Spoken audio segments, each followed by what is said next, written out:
Time Warner Audiobooks presents Rich Dad, Poor Dad, written by Robert Kiyosaki with Sharon L. Lecter, CPA, and read by Stephen Hoy, featuring an introduction by Robert Kiyosaki.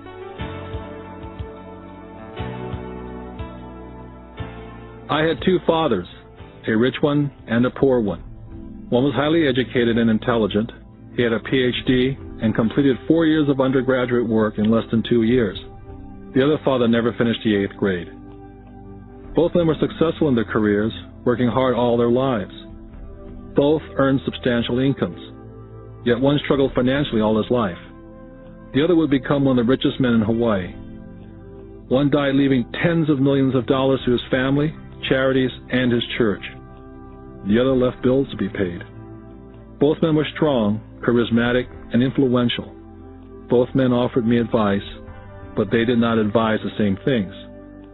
Both men believed strongly in education, but did not recommend the same course of study. If I had had only one dad, I would have had to accept or reject his advice. Having two dads advising me offered me the choice of contrasting points of view, one of a rich man and one of a poor man.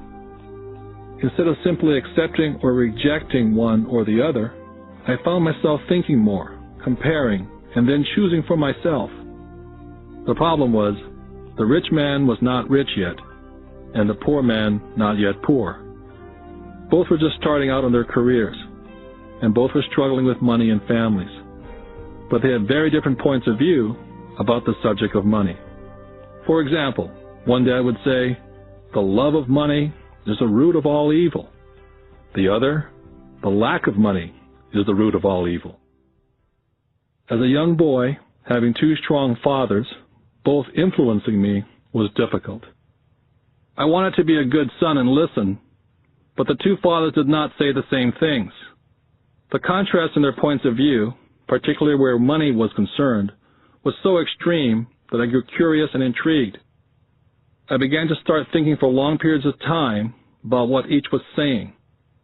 Much of my private time was spent reflecting, asking myself questions such as, "Why does he say that?" And then asking the same question of the other dad's statement. It would have been much easier to simply say, "Yeah, he's right, I agree with that," or to simply reject the point of view by saying, "The old man doesn't know what he's talking about." Instead, having two dads whom I love forced me to think and ultimately choose a way of thinking for myself. As a process, choosing to think for myself turned out to be much more valuable in the long run, rather than simply accepting or rejecting a single point of view. One of the reasons the rich get richer, the poor get poorer, and the middle class struggles in debt is because the subject of money is taught at home, not in school. Most of us learn about money from our parents. So what can a poor parent tell their child about money? They simply say, "Stay in school and study hard." The child may graduate with excellent grades, but with a poor person's financial programming and mindset. It was learned while the child was young. Money is not taught in schools. Schools focus on scholastic and professional skills, but not financial skills. This explains how smart bankers, doctors, and accountants who earned excellent grades in school may still struggle financially all their lives. Our staggering national debt is due in large part to highly educated politicians and government officials making financial decisions with little or no training on the subject of money. I often look ahead to the new millennium and wonder what will happen when we have millions of people who will need financial and medical assistance. They will be dependent upon their families or the government for financial support. What will happen when Medicare and Social Security run out of money?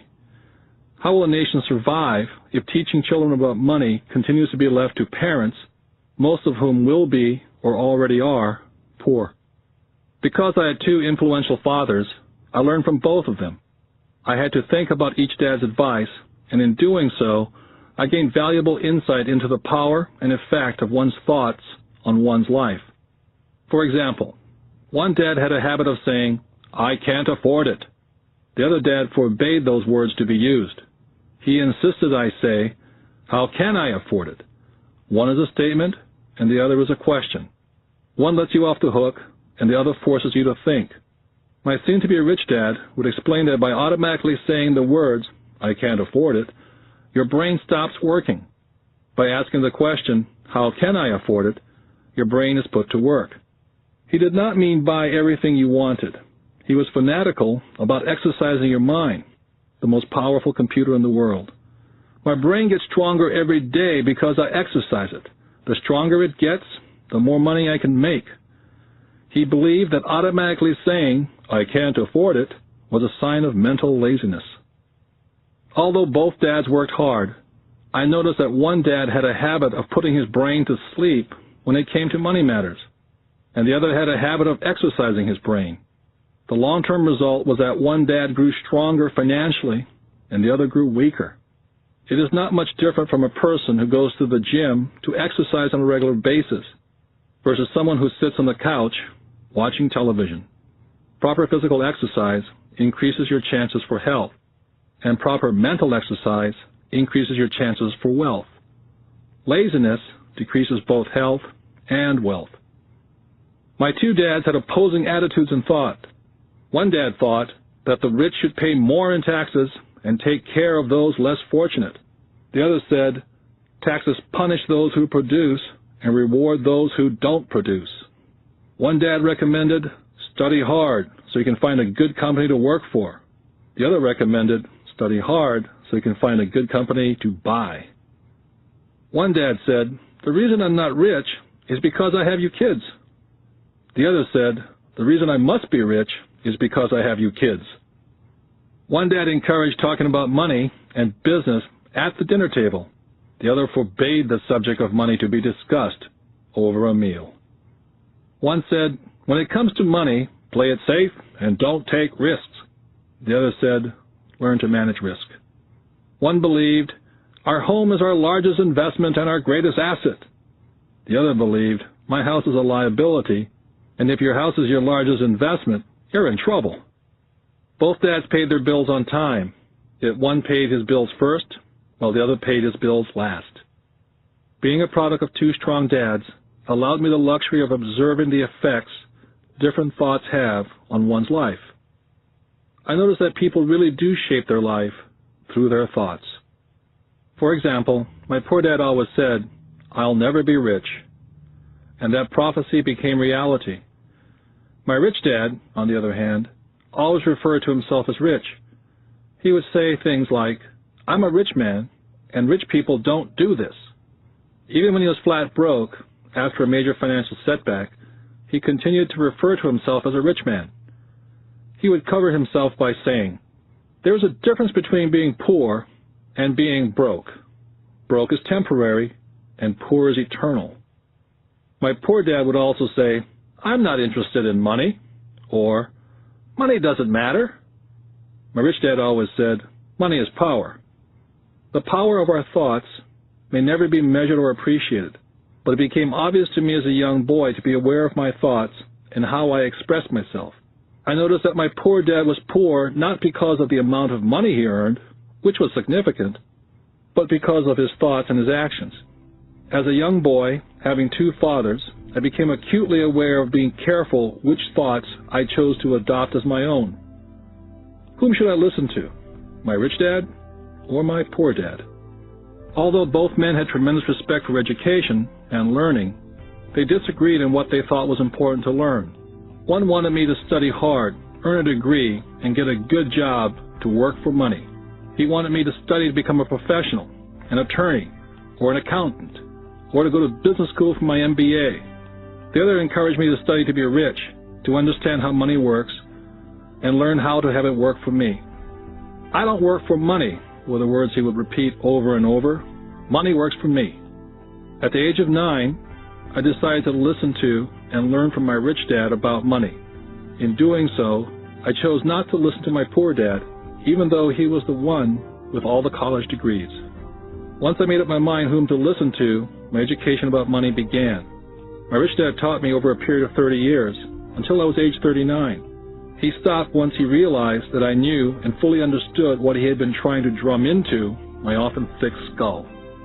Money is one form of power, but what is more powerful is financial education. Money comes and goes. But if you have the education about how money works, you gain power over it and can begin building wealth. The reason positive thinking alone does not work is because most people went to school and never learned how money works, so they spend their lives working for money. Because I was only 9 years old when I started, the lessons my rich dad taught me were simple. And when it was all said and done, there are only 6 main lessons repeated over 30 years. This book is about those 6 lessons, put as simply as possible as my rich dad put forth those lessons to me. The lessons are not meant to be answers, but guideposts. Guideposts that will assist you and your children to grow wealthier, no matter what happens in a world of increasing change and uncertainty. Dad, can you tell me how to get rich? My dad put down the evening paper. Why do you want to get rich, son? Because today Jimmy's mom drove up in their new Cadillac and they were going to their beach house for the weekend. He took 3 of his friends, but Mike and I weren't invited. They told us we weren't invited because we were poor kids. They did? My dad asked incredulously.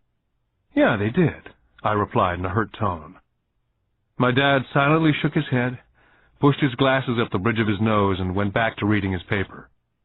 I stood waiting for an answer. The year was 1956. I was 9 years old. By some twist of fate, I attended the same public school where the rich people sent their kids. We were primarily a sugar plantation town. The managers of the plantation and the other affluent people of the town, such as doctors, business owners, and bankers, sent their children to this school, grades 1 to 6. After grade 6, their children were generally sent off to private schools. Because my family lived on one side of the street, I went to this school. Had I lived on the other side of the street, I would have gone to a different school with kids from families more like mine. After grade 6, these kids and I would go on to the public intermediate and high school. There was no private school for them or for me. My dad finally put down the paper. Well, son, he began slowly, if you want to be rich, you have to learn to make money. How do I make money? I asked. Well, use your head, son, he said, smiling, which really meant, that's all I'm going to tell you, or, I don't know the answer, so don't embarrass me. The next morning, I told my best friend Mike what my dad had said. As best I could tell, Mike and I were the only poor kids in this school. Mike was like me in that he was in this school by a twist of fate. Someone had drawn a jog in a line for the school district, and we wound up in school with the rich kids. So what do we do to make money? Mike asked. I don't know, I said. But do you want to be my partner? He agreed. And so on that Saturday morning, Mike became my first business partner. We spent all morning coming up with ideas on how to make money. Finally, that afternoon, a bolt of lightning came through our heads. It was an idea that Mike had gotten from a science book he'd read. Excitedly, we shook hands, and the partnership now had a business. For the next several weeks, Mike and I ran around our neighborhood, knocking on doors and asking our neighbors if they'd save their toothpaste tubes for us. With puzzled looks, most adults consented with a smile. Some asked us what we were doing, to which we replied, "We can't tell you. It's a business secret." My mom grew distressed as the weeks wore on. We had selected a site next to her washing machine as the place we would stockpile our raw materials. In a brown cardboard box that one time held ketchup bottles, our little pile of used toothpaste tubes began to grow. One day my dad drove up to see 2 9-year-old boys in the driveway with a production line operating at full speed. Fine white powder everywhere. On a long table were small milk cartons from school, and our family's hibachi grill was glowing with red-hot coals at maximum heat. Dad walked up cautiously, having to park the car at the base of the driveway, since the production line blocked the carport. As he got closer, he saw a steel pot sitting on top of the coals, with the toothpaste tubes being melted down. In those days, toothpaste did not come in plastic tubes. The tubes were made of lead. So once the paint was burned off, the tubes were dropped in a small steel pot, melted until they became liquid, and with my mom's pot holders, we were pouring the lead through a small hole in the top of the milk cartons. The milk cartons were filled with plaster of Paris. The white powder everywhere was the plaster before we mixed it with water. The milk cartons were the outer containers for plaster of Paris molds. My dad watched as we carefully poured the molten lead through a small hole in the top of the plaster of Paris cube. "What are you boys doing?" he asked with a cautious smile. "We're doing what you told me to do. We're going to be rich," I said. "Yep," said Mike, grinning and nodding his head. "We're partners." "And what is in those plaster molds?" Dad asked. "Watch," I said. "This should be a good batch." With a small hammer, I tapped at the seal that divided the cube in half. Cautiously, I pulled up the top half of the plaster mold, and a lead nickel fell out. "Oh, my God," my dad said. "You're casting nickels out of lead." "That's right," Mike said. "We're making money." My dad smiled and shook his head. Along with a fire and a box of spent toothpaste tubes in front of him were two little boys covered with white dust and smiling from ear to ear. He asked us to put everything down and sit with him on the front step of our house. With a smile, he gently explained what the word counterfeiting meant. Our dreams were dashed. "You mean this is illegal?" asked Mike. "Yes, it is illegal," my dad said gently. "But you boys have shown great creativity and original thought. Keep going. I'm really proud of you." Disappointed, Mike and I sat in silence for about 20 minutes before we began cleaning up our mess. The business was over on opening day. Sweeping the powder up, I looked at Mike and said, "I guess Jimmy and his friends are right. We are poor." My father was just leaving as I said that. "Boys," he said, "you're only poor if you give up. The most important thing is that you did something. Most people only talk and dream of getting rich. You've done something. I'm very proud of the two of you. I will say it again. Keep going. Don't quit." Mike and I stood there in silence. They were nice words, but we still did not know what to do. "So how come you're not rich, Dad?" I asked. "Because I chose to be a school teacher. School teachers really don't think about being rich. We just like to teach. I wish I could help you, but I really don't know how to make money." Mike and I turned and continued our cleanup. "I know," said my dad. "If you boys want to learn how to be rich, don't ask me. Talk to your dad, Mike." "My dad?" asked Mike with a scrunched-up face. "Yeah, your dad," repeated my dad with a smile. "Your dad and I have the same banker, and he raves about your father. He's told me several times that your father is brilliant when it comes to making money. He seems to be building an empire, and I suspect in a few years he will be a very rich man." With that, Mike and I got excited again. With new vigor, we began cleaning up the mess caused by our now-defunct first business. As we were cleaning, we made plans on how and when to talk to Mike's dad. The problem was that Mike's dad worked long hours and often did not come home until late. His father owned warehouses, a construction company, a chain of stores, and 3 restaurants. It was the restaurants that kept him out late. Mike caught the bus home after we had finished cleaning up. He was going to talk to his dad when he got home that night and ask him if he would teach us how to become rich. Mike promised to call as soon as he talked to his dad, even if it was late. The phone rang at 8:30 p.m. Mike's dad had agreed to meet with Mike and me. At 7:30 Saturday morning, I caught the bus to the poor side of town. Michael and I met with his dad that morning at 8 o'clock. He was already busy and had been at work for more than an hour. His construction supervisor was just leaving in his pickup truck as I walked up to his simple, small, and tidy home. Mike met me at the door. "Dad's on the phone, and he said to wait on the back porch," Mike said as he opened the door. The old wooden floor creaked as I stepped across the threshold of this aging house. There was a cheap mat just inside the door.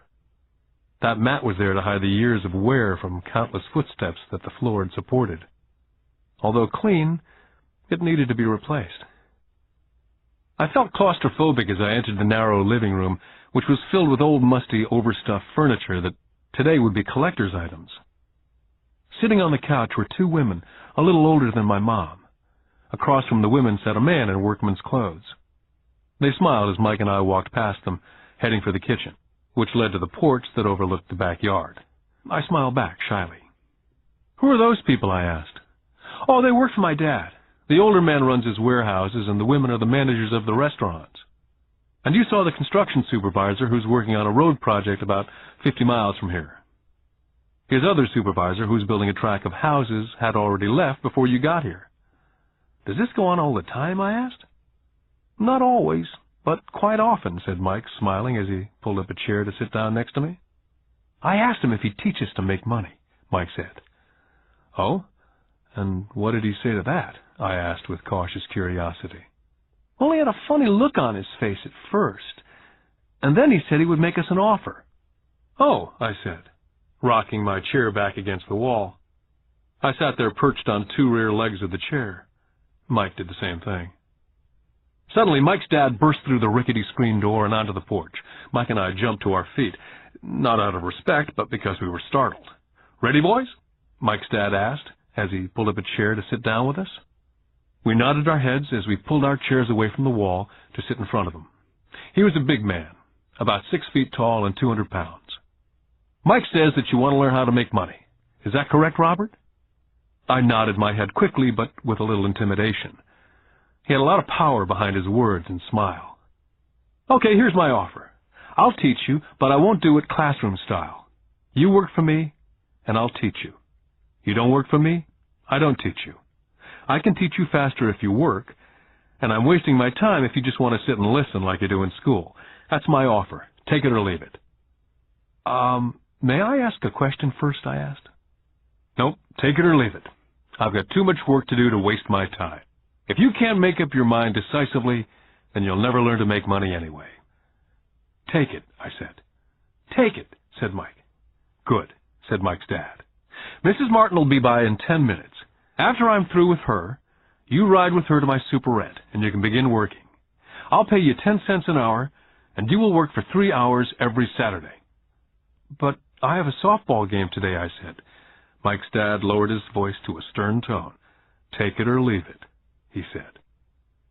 I'll take it, I replied, choosing to work and learn instead of playing softball.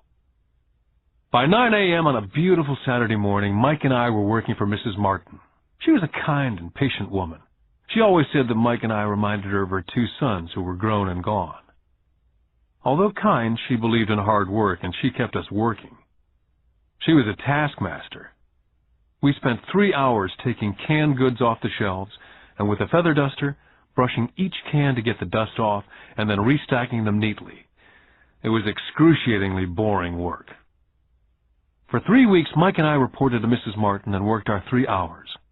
By noon, our work was over, and she dropped 3 little dimes in each of our hands. Now, even at the age of 9 in the mid-50s, 30 cents was not too exciting. Comic books cost 10 cents back then, so I usually spent my money on comic books and went home. By Wednesday of the 4th week, I was ready to quit. I had agreed to work only because I wanted to learn to make money from Mike's dad. And now I was a slave for 10 cents an hour. On top of that, I had not seen Mike's dad since that first Saturday. I'm quitting, I told Mike at lunchtime. The school lunch was miserable. School was boring, and now I didn't even have my Saturdays to look forward to. But it was the 30 cents that really got to me. Mike smiled. Dad said this would happen. He said to meet with him when you were ready to quit. What? I said indignantly. He's been waiting for me to get fed up? Sort of, Mike said. Dad's kind of different.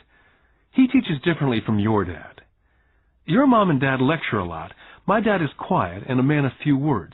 You just wait till this Saturday. I'll tell him you're ready. You mean I've been set up? No, not really, but maybe. Dad will explain on Saturday. I was ready to face him, and I was prepared.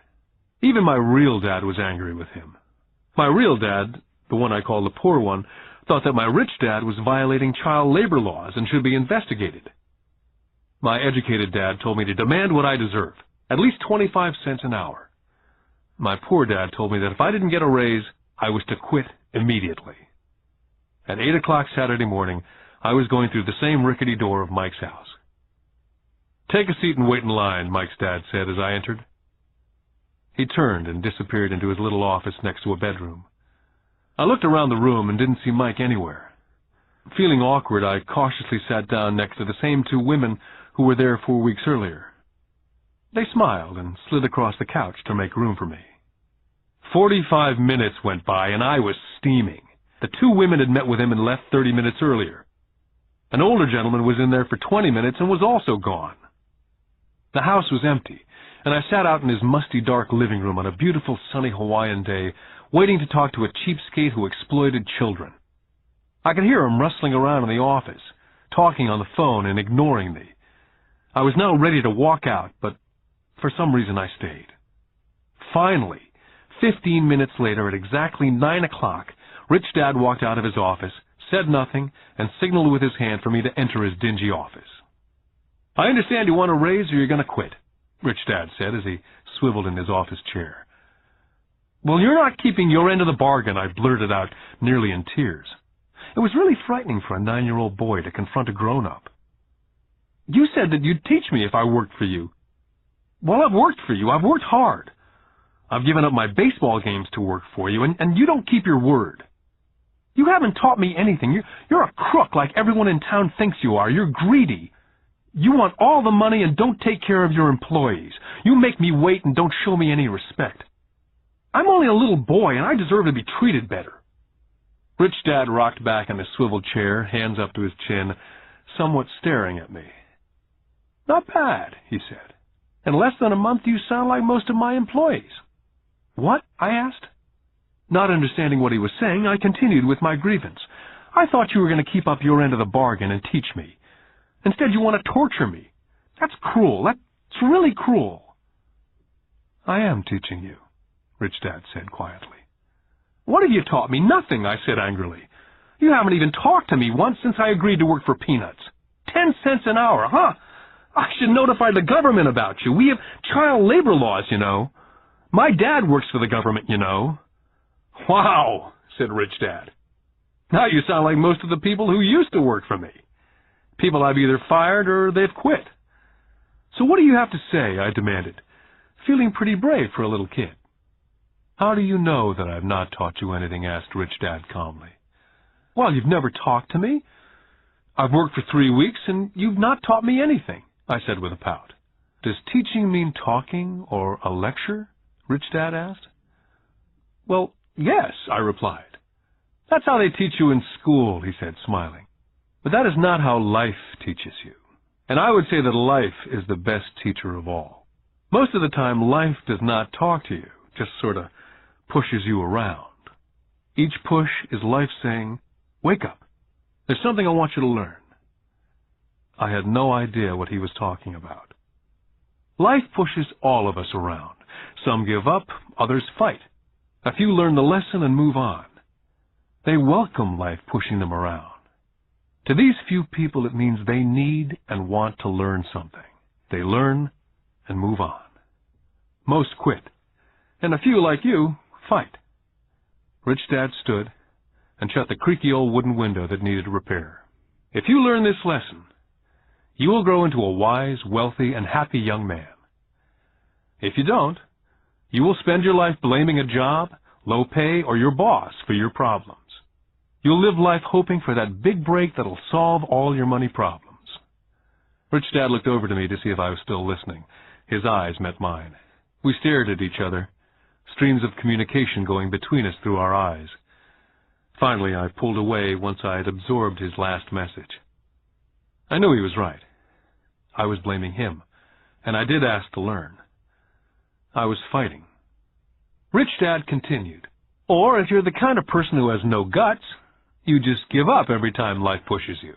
If you're that kind of person, you'll live all your life playing it safe, doing the right things, saving yourself for some event that never happens. Then you die a boring old man. You'll have lots of friends who'll really like you because you were such a nice, hard-working guy. You spent a life playing it safe, doing the right things. But the truth is, you let life push you into submission. Deep down, you were terrified of taking risks. You really wanted to win, but the fear of losing was greater than the excitement of winning. Deep inside, you and only you will know that you didn't go for it. You chose to play it safe." Our eyes met again. For 10 seconds, we looked at each other, only pulling away once the message was received. "You've been pushing me around?" I asked. "Some people might say that," smiled Rich Dad. "I would say that I just gave you a taste of life." "What taste of life?" I asked, still angry but not curious. "You boys are the first people that have ever asked me to teach them how to make money. I have more than 150 employees, and not one of them has asked me what I know about money. They ask me for a job and a paycheck, but never to teach them about money. So most will spend the best years of their lives working for money, not really understanding what it is they're working for." I sat there listening intently. "So when Mike told me about you wanting to learn how to make money, I decided to design a course that was close to real life. I could talk till I was blue in the face, but you wouldn't hear a thing.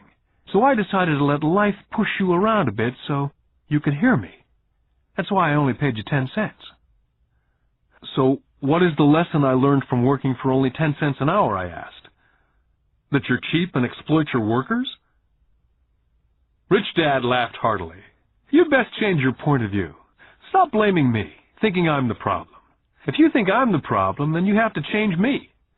If you realize that you're the problem, then you can change yourself, learn something, and grow wiser." "But you only pay me 10 cents. "So what are you learning?" Rich Dad asked, smiling. "That you're cheap," I said with a sly grin. "See, you think I'm the problem," said Rich Dad. "But you are. Well, keep that attitude and you learn nothing.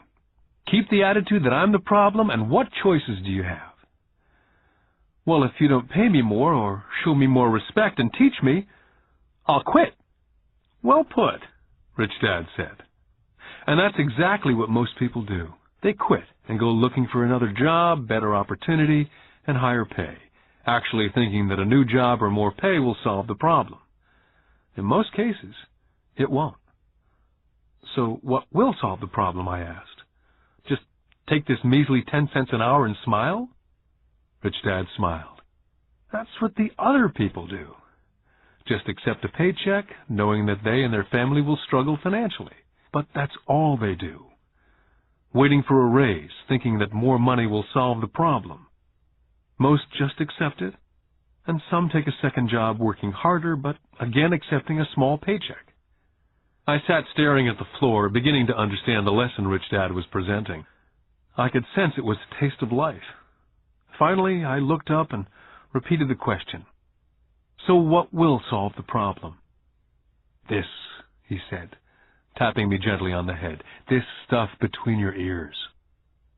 It was at that moment that Rich Dad shared the pivotal point of view that separated him from his employees and my poor dad, and led him to eventually become one of the richest men in Hawaii, while my highly educated but poor dad struggled financially all his life.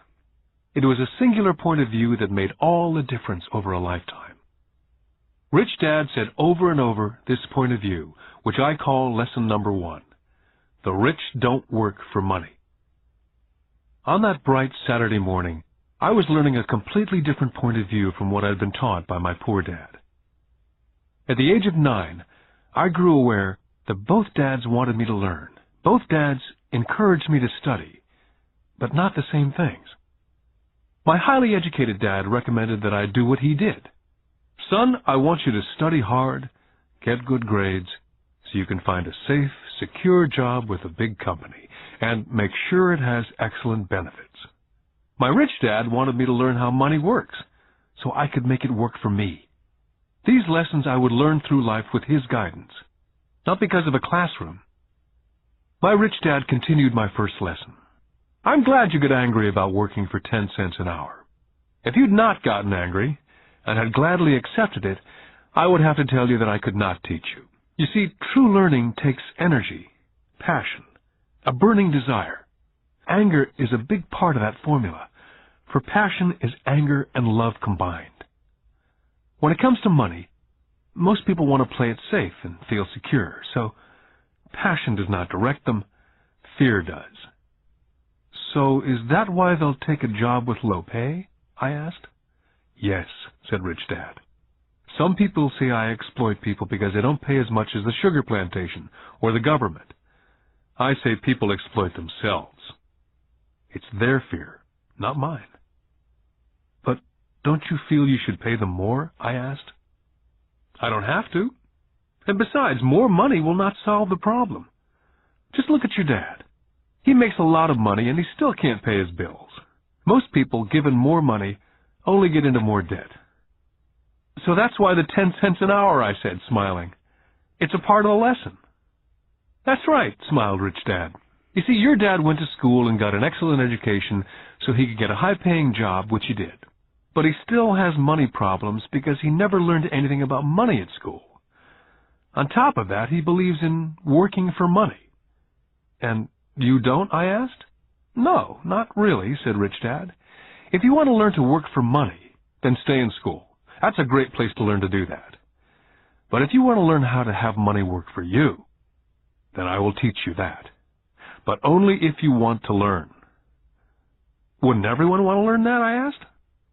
No, said Rich Dad, simply because it's easier to learn to work for money, especially if fear is your primary emotion when the subject of money is discussed. I don't understand, I said with a frown. Oh, don't worry about that for now. Just know that it's fear that keeps most people working at a job. The fear of not paying their bills, the fear of being fired, the fear of not having enough money, the fear of starting over. That's the price of studying to learn a profession or trade and then working for money. Most people become a slave to money and then get angry at their boss. Learning to have money work for you is a completely different course of study, I asked. Absolutely, Rich Dad answered. Absolutely. We sat in silence. My friends would have been just starting their Little League baseball game. But for some reason I was now thankful I'd decided to work for 10 cents an hour. I sensed that I was about to learn something my friends would not learn in school. Ready to learn? Asked Rich Dad. Absolutely, I said with a grin. I've kept my promise. I've been teaching you from afar, my Rich Dad said. At 9 years old, you've gotten a taste of what it feels like to work for money. Just multiply your last month by 50 years, and you'll have an idea of what most people spend their life doing. I don't understand, I said. How did you feel waiting in line to see me? Once to get hired and once to ask for more money. Terrible, I said. If you choose to work for money, that is what life is like for many people, said Rich Dad. And how did you feel when Mrs. Martin dropped 3 dimes in your hand for 3 hours' work? I felt like it wasn't enough. It seemed like nothing. I was disappointed, I said. And that is how most employees feel when they look at their paychecks, especially after all the tax and other deductions are taken out. At least you got 100%. You mean most workers don't get paid everything? I asked with amazement. Heavens, no, said Rich Dad. The government always takes its share first. How do they do that? I asked. Taxes, said Rich Dad. You're taxed when you earn, you're taxed when you spend, you're taxed when you save, you're taxed when you die. Why do people let the government do that to them? The rich don't, said Rich Dad with a smile. The poor and the middle class do. I'll bet you that I earn more than your dad, yet he pays more in taxes. How can that be, I asked. As a 9-year-old boy, that made no sense to me. Why would someone let the government do that to them? Rich Dad sat there in silence. I guess he wanted me to listen instead of jabber away at the mouth. Finally, I calmed down. I did not like what I had heard. I knew my dad complained constantly about paying so much in taxes, but really did nothing about it. Was that life pushing him around? Rich Dad rocked slowly and silently in his chair, just looking at me. Ready to learn? He asked. I nodded my head slowly. Learning how to have money work for you is a lifetime study. Most people go to college for 4 years and their education ends. I already know that my study of money will continue over a lifetime simply because the more I find out, the more I find out I need to know. Most people never study the subject. They go to work, get their paycheck, balance their checkbooks, and that's it. On top of that, they wonder why they have money problems. Then they think that more money will solve the problem. Few realize that it's their lack of financial education that is the problem. So, my dad has tax problems because he doesn't understand money? I asked, confused. Look, said Rich Dad, taxes are just one small section on learning how to have money work for you. Today, I just wanted to find out if you still have the passion to learn about money. Most people don't. They want to go to school, learn a profession, have fun at their work, and earn lots of money. One day they wake up with big money problems, and then they can't stop working.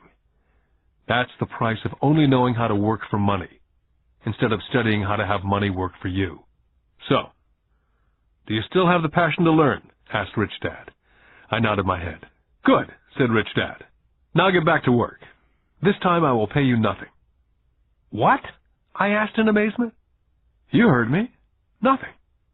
You'll work the same 3 hours every Saturday, but this time you will not be paid 10 cents an hour.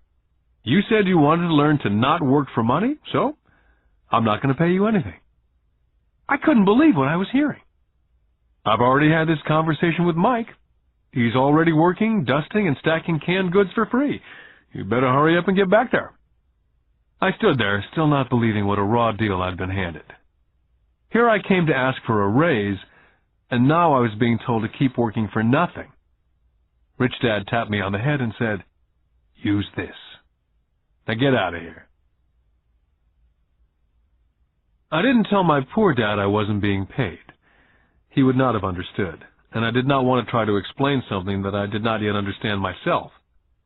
For 3 more weeks, Mike and I worked for 3 hours every Saturday for nothing. The work didn't bother me, and the routine got easier. It was the missed baseball games and not being able to afford to buy a few comic books that got to me. Rich Dad stopped by at noon on the 3rd week. We heard his truck pull up in the parking lot and sputter when the engine was turned off. He entered the store and greeted Mrs. Martin with a hug. After finding out how things were going in the store, he reached into the ice cream freezer, pulled out 2 bars, paid for them, and signaled to Mike and me, "Let's go for a walk, boys." We crossed the street, dodging a few cars, and walked across a large grassy field where a few adults were playing softball. Sitting down at a remote picnic table, he handed Mike and me the ice cream bars. "How's it going, boys?" "Okay," Mike said. I nodded in agreement. "Learn anything yet?" Rich Dad asked. Mike and I looked at each other, shrugged our shoulders, and shook our heads in unison. "Well, you boys had better start thinking. You're staring at one of life's biggest lessons. If you learn the lesson, you'll enjoy a life of great freedom and security. If you don't learn the lesson, you'll wind up like Mrs. Martin and most of the people playing softball in this park. They work very hard for a little money, clinging to the illusion of job security, looking forward to a 3-week vacation each year and a skimpy pension after 45 years of work. Now, if that excites you, I'll give you a raise to 25 cents an hour." "But these are good, hard-working people. Are you making fun of them?" I demanded. A smile came over Rich Dad's face. "Mrs. Martin's like a mother to me, and I would never be that cruel. I may sound cruel because I'm doing my best to point something out to the 2 of you. I want to expand your point of view so you can see something most people never have the benefit of seeing because their vision is too narrow. Most people never see the trap they're in." Mike and I sat there uncertain of his message. He sounded cruel, yet we could sense he was desperately wanting us to know something. With a smile, Rich Dad said, "Doesn't that 25 cents an hour sound good? Doesn't that make your heart beat a little faster?" I shook my head no, but it really did. 25 cents an hour would be big bucks to me. "Okay, I'll pay you $1 an hour," Rich Dad said with a sly grin. Now my heart was beginning to race. My brain was screaming, "Take it, take it." I could not believe what I was hearing. Still, I said nothing. "Okay, $2 an hour." My little 9-year-old brain and heart nearly exploded. After all, it was 1956, and being paid $2 an hour would have made me the richest kid in the world. I couldn't imagine earning that kind of money. I wanted to say yes, but somehow my mouth stayed silent.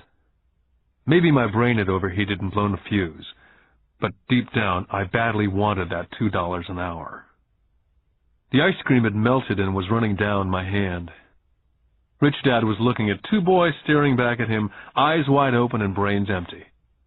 He knew that he was testing us, and he knew there was part of our emotions that wanted to take the deal. "Okay," he said, $5 an hour.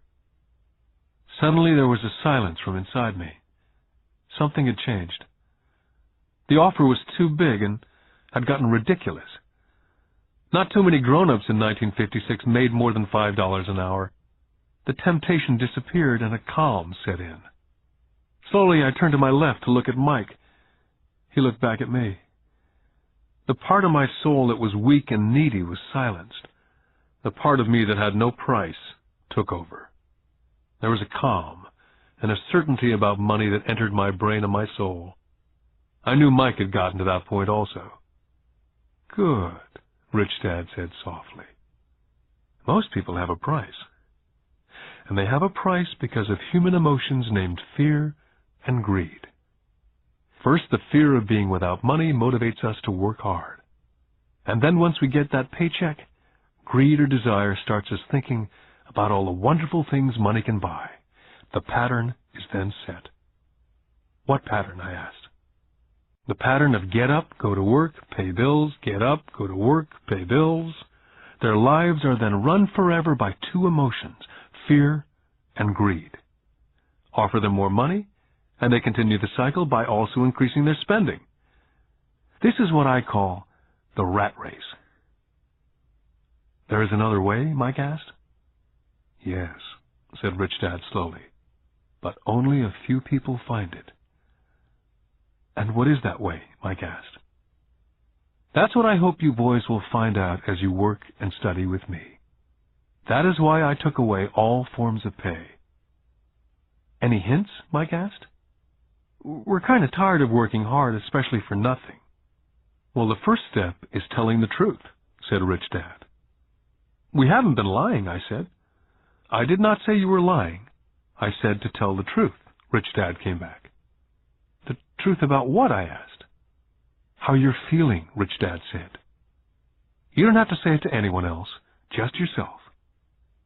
"You mean the people in this park, the people who work for you, Mrs. Martin, they don't do that?" I asked. "I doubt it," Rich Dad said. "Instead, they feel the fear of not having money. Instead of confronting the fear, they react instead of think. They react emotionally instead of using their heads," Rich Dad said, tapping us on our heads. "Then they get a few bucks in their hands, and again the emotion of joy and desire and greed take over. And again they react instead of think." "So their emotions do their thinking," Mike said. "That's correct," said Rich Dad. "Money is running their lives, and they refuse to tell the truth about that. Money is in control of their emotions, and hence their souls." Rich Dad sat quietly, letting his words sink in. Realizing we had absorbed as much as possible of what he was talking about, Rich Dad said, "I want you boys to avoid that trap. That is really what I want to teach you.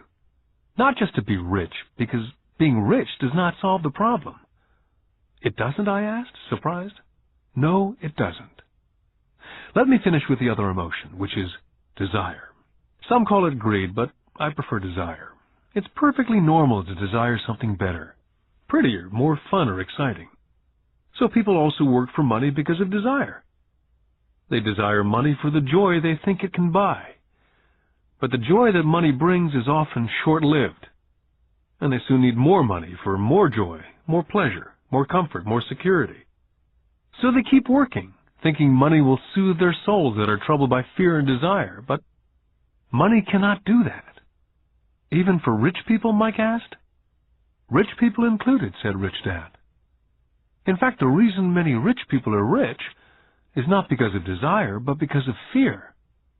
They actually think that money can eliminate that fear of not having money, of being poor. So they amass tons of it only to find out that the fear gets worse. They now fear losing it. I have friends who keep on working even though they have plenty. I know people who have millions who are more afraid now than when they were poor. They're terrified of losing all their money. I want to teach you to master the power of money, not be afraid of it. And they don't teach that in school. If you don't learn it, you can become a slave to money." It was finally making sense. He did want us to widen our views, to see what Mrs. Martin could not see, his employees could not see, or my dad for that matter. He used examples that sounded cruel at the time, but I've never forgotten them. My vision widened that day, and I could begin to see the trap that lay ahead for most people. You see, we're all employees, ultimately. We just work at different levels, said Rich Dad. I just want you boys to have a chance to avoid the trap. The trap caused by those two emotions, fear and desire. Use them in your favor, not against you. That's what I want to teach you. I'm not interested in just teaching you to make a pile of money. That won't handle the fear or desire. If you don't first handle fear and desire and you get rich, you'll only be a high-paid slave. So how do we avoid the trap? I asked. The main cause of poverty or financial struggle is fear and ignorance, not the economy or the government or the rich. It's self-inflicted fear and ignorance that keeps people trapped. So you boys go to school and get your college degrees. I'll teach you how to stay out of the trap. The pieces of the puzzle were appearing. My highly educated dad had a great education and a great career, but school never told him how to handle money or his fears. It became clear that I could learn different and important things from two fathers. So you've been talking about the fear of not having money. How does the desire of money affect our thinking? Mike asked. How did you feel when I tempted you with a pay raise? Did you notice your desires rising? We nodded our heads. By not giving in to your emotions, you were able to delay your reactions and think. That's most important. We will always have emotions of fear and greed. From here on in, it's most important for you to use those emotions to your advantage and for the long term, and not simply let your emotions run you by controlling your thinking. Most people use fear and greed against themselves. That's the start of ignorance. Most people live their lives chasing paychecks, pay raises, and job security because of the emotions of desire and fear, not really questioning where those emotion-driven thoughts are leading them. It's just like the picture of a donkey dragging a cart with its owner dangling a carrot just in front of the donkey's nose. The donkey's owner may be going where he wants to go, but the donkey is chasing an illusion. Tomorrow there will only be another carrot for the donkey. You mean the moment I began to picture a new baseball glove, candy or toys that's like a carrot to a donkey, Mike asked? Yeah. And as you get older, your toys get more expensive. New car, boat, and a big house to impress your friends, said Rich Dad with a smile. Fear pushes you out the door, and desire calls to you, enticing you toward the rocks. That's the trap. So what's the answer? Mike asked. What intensifies fear and desire is ignorance. That's why rich people with lots of money often have more fear the richer they get. Money is the carrot, the illusion. Rich Dad went on to explain that a human's life is a struggle between ignorance and illumination. He explained that once a person stops searching for information and knowledge of oneself, ignorance sets in. That struggle is a moment-to-moment decision to learn to open or close one's mind. Look, school is very, very important. You go to school to learn a skill or a profession so as to be a contributing member of society. Every culture needs teachers, doctors, mechanics, artists, cooks, business people, police officers, firefighters, soldiers. Schools train them so our culture can thrive and flourish, said Rich Dad. Unfortunately for many people, school is the end, not the beginning. What does ignorance have to do with greed and fear, I asked. Because it's ignorance about money that causes so much greed and so much fear, said Rich Dad. Let me give you some examples. A doctor wanting more money to better provide for his family raises his fees. By raising his fees, it makes health care more expensive for everyone. Now, it hurts the poor people the most, so poor people have worse health than those with money. Because the doctors raise their rates, the attorneys raise their rates. Because the attorneys' rates have gone up, school teachers want a raise, which raises our taxes, and on and on and on. Soon there will be such a horrifying gap between the rich and the poor that chaos will break out, and another great civilization will collapse.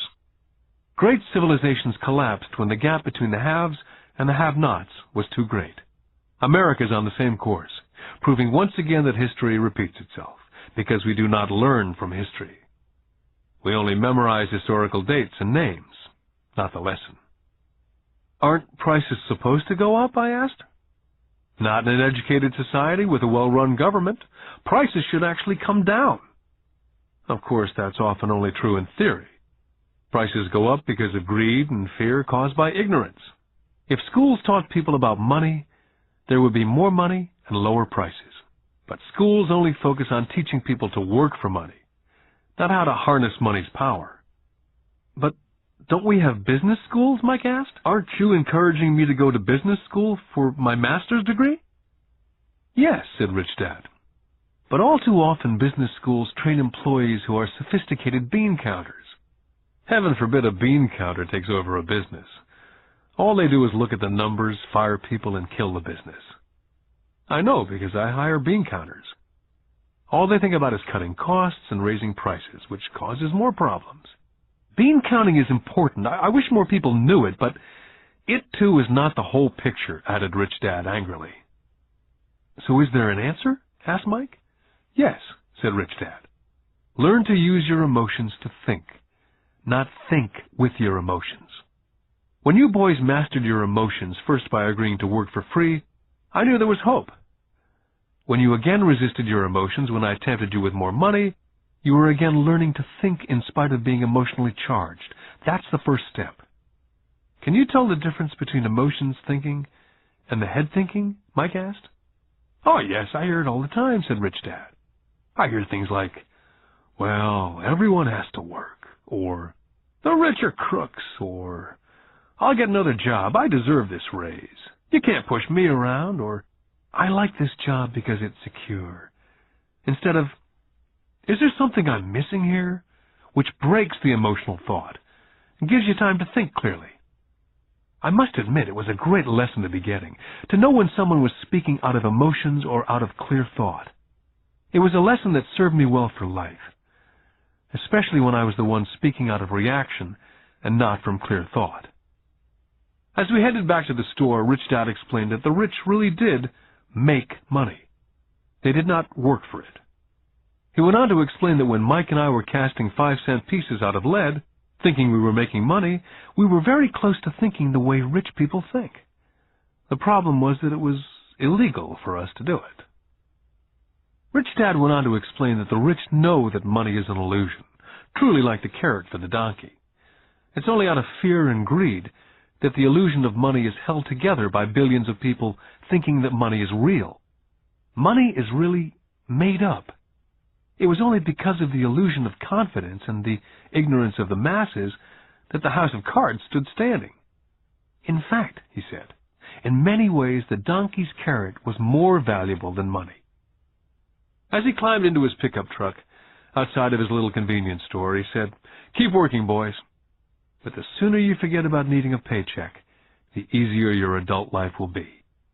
Keep using your brain. Work for free. And soon your mind will show you ways of making money far beyond what I could ever pay you.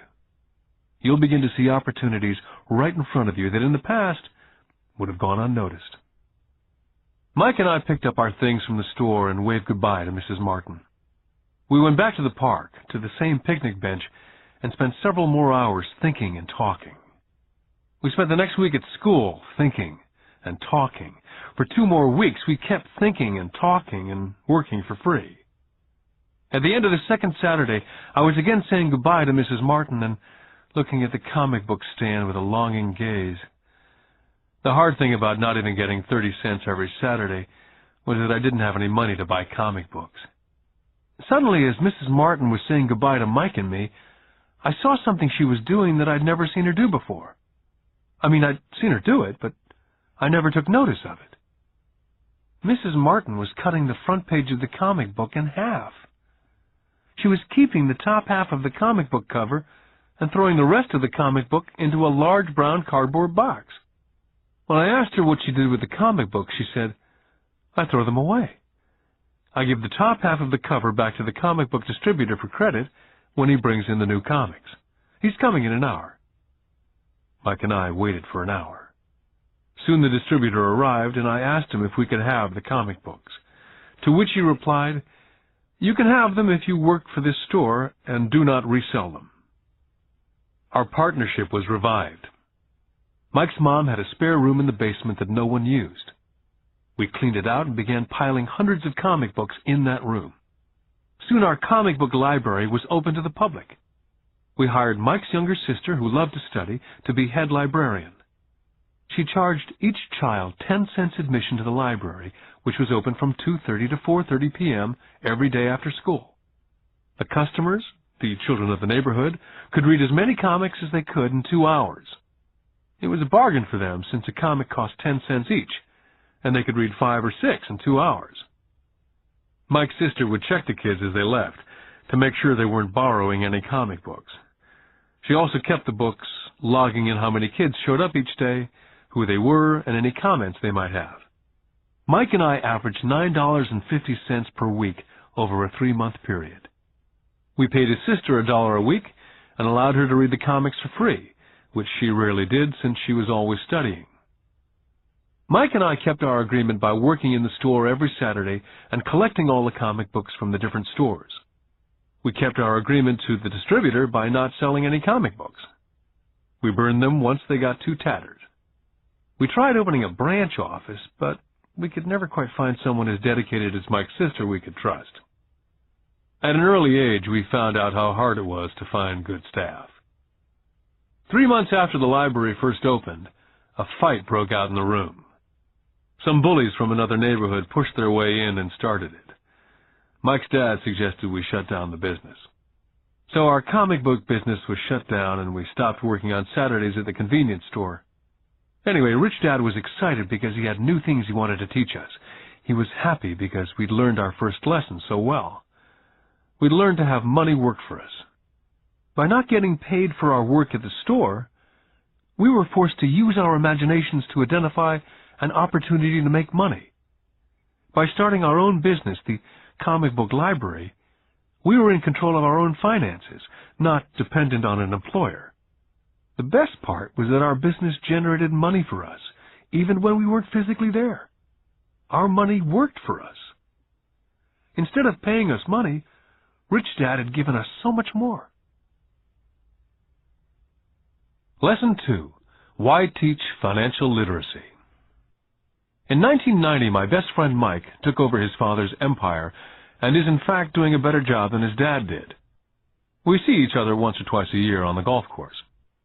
He and his wife are wealthier than you could imagine. Rich Dad's empire is in great hands, and Mike is now grooming his son to take his place, as his dad groomed us. In 1994, I retired at the age of 47, and my wife Kim was 37. Retirement does not mean not working. To my wife and me, it means that, barring unforeseen cataclysmic changes, we can work or not work, and our wealth grows automatically, staying way ahead of inflation. I guess it means freedom.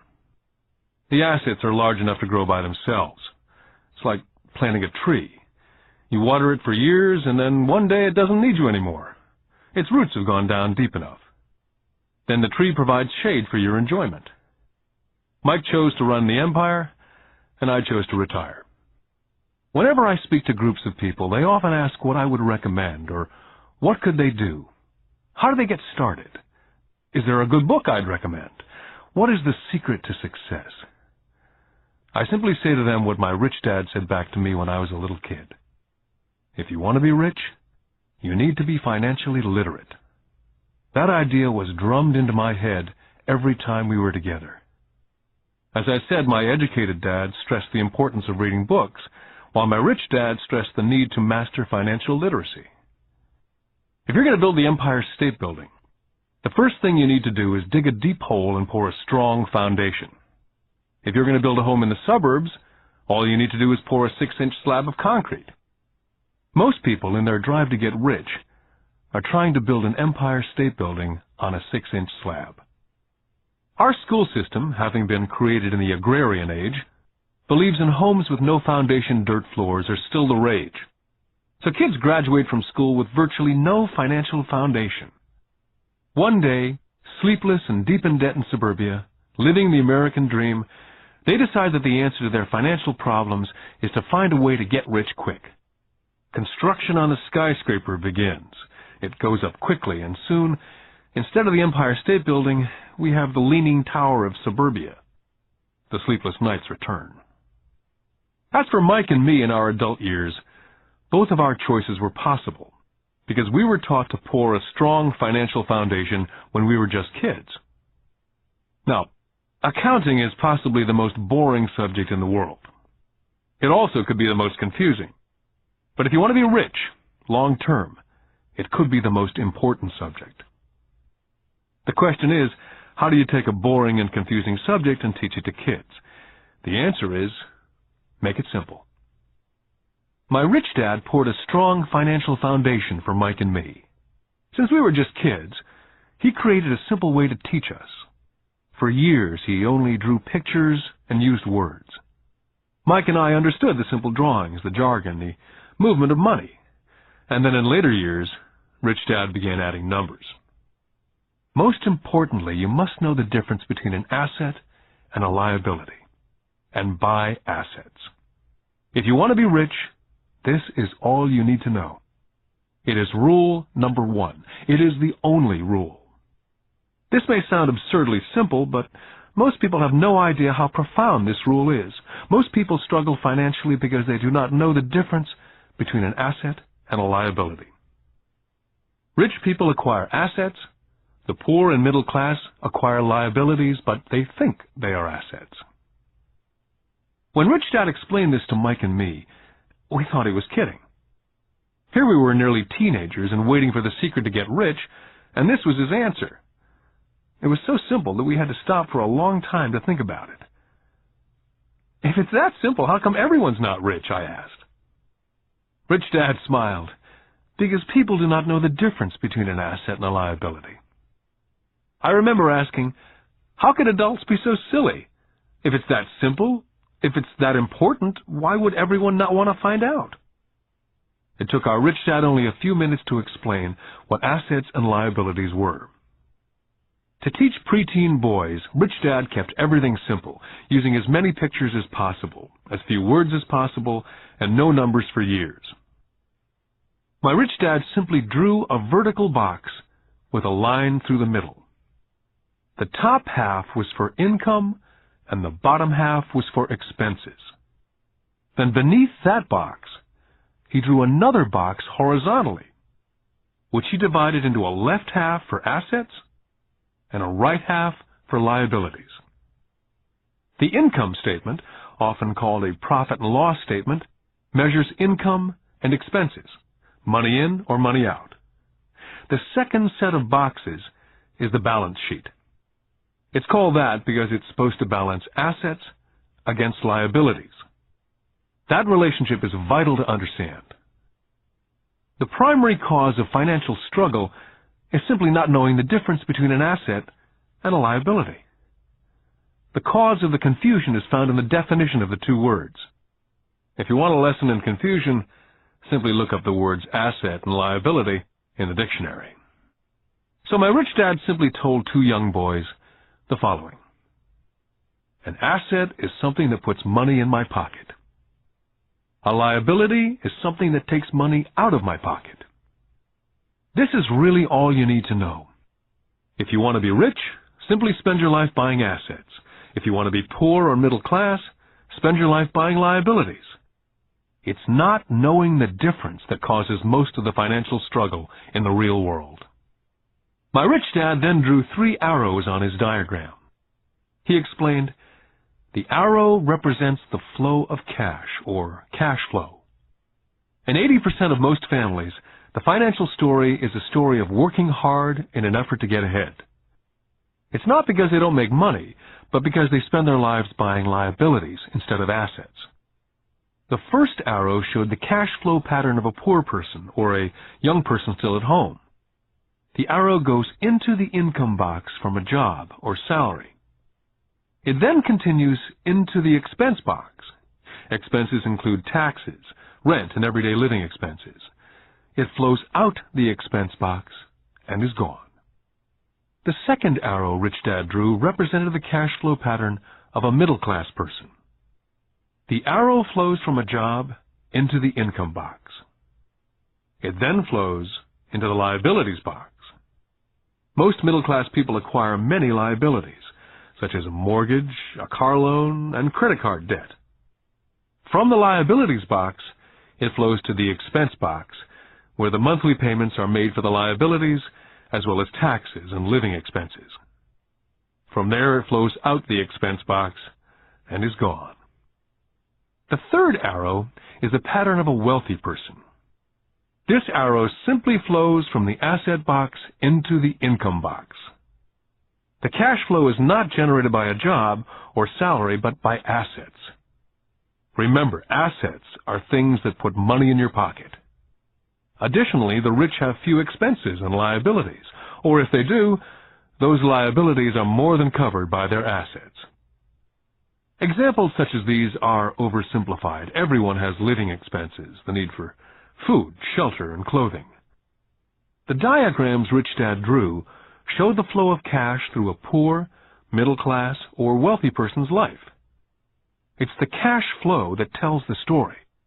It's the story of how a person handles their money, what they do after they get the money in their hand. I cringe whenever I hear people ask me how to get rich quicker. Or how do they start? I often hear, I'm in debt, so I need to make more money. But more money will often not solve the problem. In fact, it may actually accelerate the problem. Money often makes obvious our tragic human flaws. Money often puts a spotlight on what we do not know. That's why, all too often, a person who comes into a sudden windfall of cash, let's say an inheritance, a pay raise, or lottery winnings, soon returns to the same financial mess, if not worse than the mess they were in before they received the money. Money only accentuates the cash flow pattern running in your head. If your pattern is to spend everything you get, most likely an increase in cash will just result in an increase in spending. Thus the saying, a fool and his money is one big party.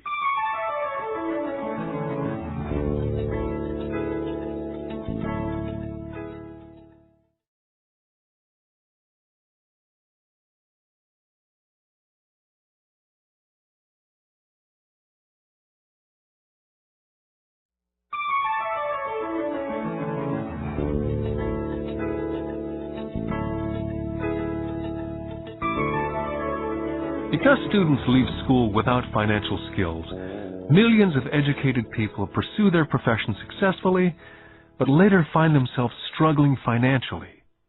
They work harder but don't get ahead. What's missing from their education is not how to make money, but how to spend money.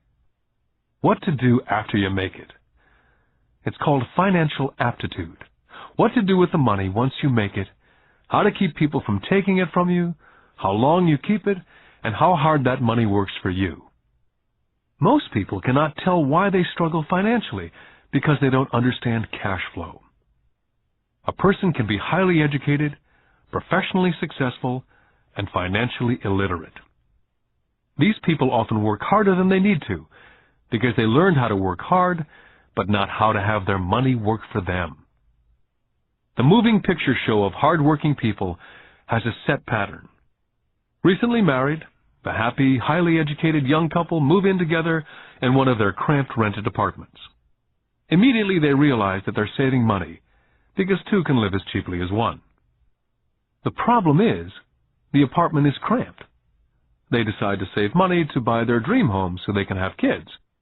They now have two incomes, and they begin to focus on their careers. Their incomes begin to increase. As their incomes go up, their expenses go up as well, so there is little or no money to flow into the asset box. This means the only income they get comes from their jobs. The number one expense for most people is taxes. Many people think it's income tax, but for most Americans, their highest tax is Social Security. As an employee, it appears as if the Social Security tax, combined with the Medicare tax rate, is roughly 7.5%. But it's really 15%, since the employer must match the Social Security amount. In essence, it is money the employer cannot pay you. On top of that, you still have to pay income tax on the amount deducted from your wages for Social Security tax. Income you never receive because it went directly to Social Security through withholding. Then their liabilities go up. This is best demonstrated by going back to the young couple.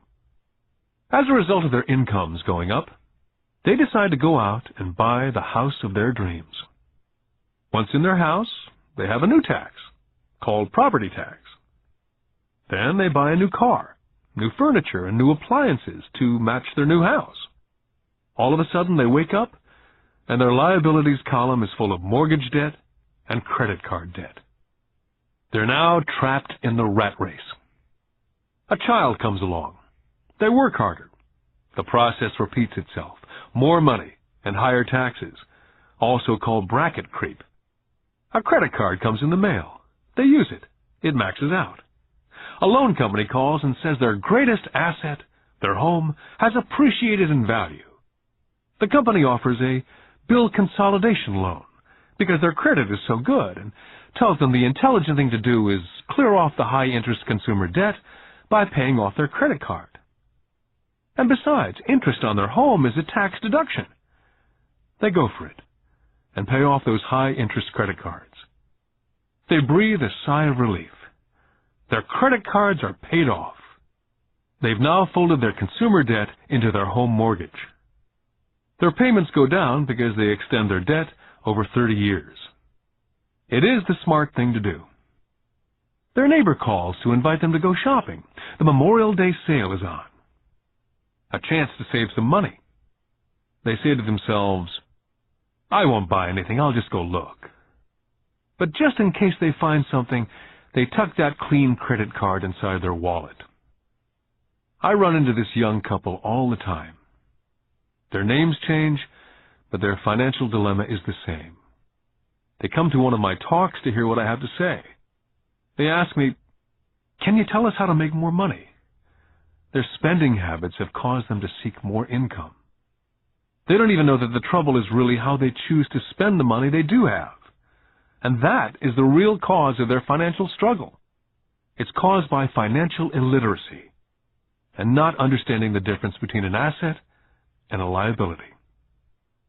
More money seldom solves someone's money problems. Intelligence solves problems. There's a saying a friend of mine says over and over to people in debt. If you find yourself in a hole, stop digging. The poor and middle class all too often allow the power of money to control them. By simply getting up and working harder, failing to ask themselves if what they do makes sense, they shoot themselves in the foot as they leave for work every morning. By not fully understanding money, the vast majority of people allow the awesome power of money to control them. The power of money is used against them.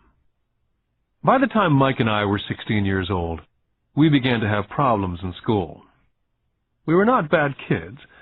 We just began to separate from the crowd. We worked for Mike's dad after school and on the weekends. Mike and I often spent hours after work just sitting at a table with his dad while he held meetings with his bankers, attorneys, accountants, brokers, investors, managers, and employees. We learned more sitting at his meetings than we did in all our years of school, college included. Mike's dad was not school educated, but he was financially educated and successful as a result. He used to tell us over and over again, an intelligent person hires people who are more intelligent than they are. So Mike and I had the benefit of spending hours listening to, and in the process learning from, intelligent people.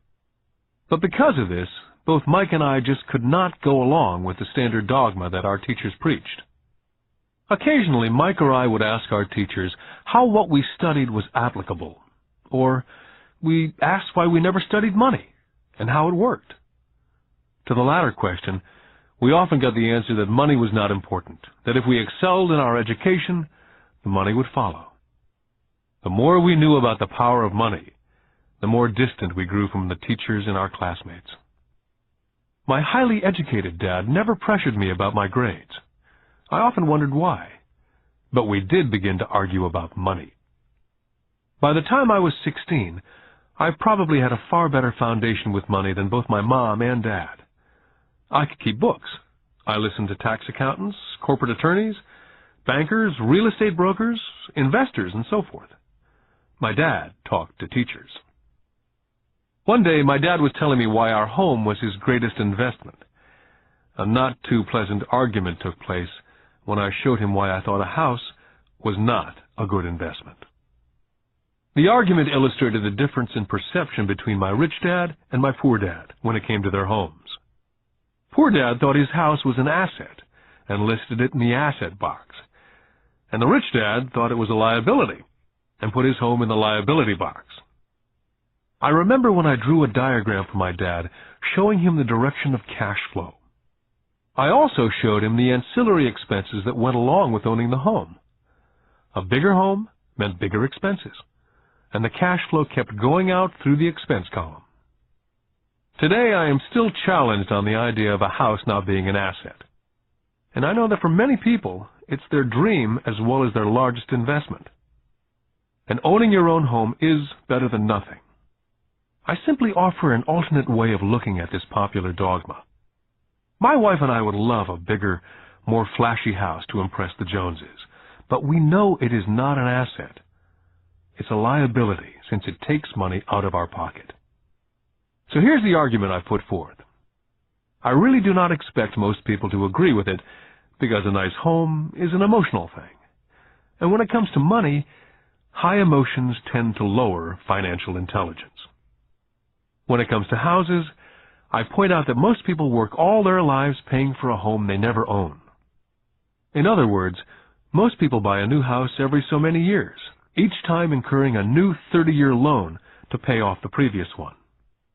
Even though people receive a tax deduction for interest on mortgage payments, they pay for all their other expenses with after-tax dollars, even after they pay off their mortgage. Then there are property taxes. My wife's parents were shocked when the property taxes on their home went to $1,000 a month. This was after they'd retired, so the increase put a strain on their retirement budget, and they felt forced to move. Also, houses do not always go up in value.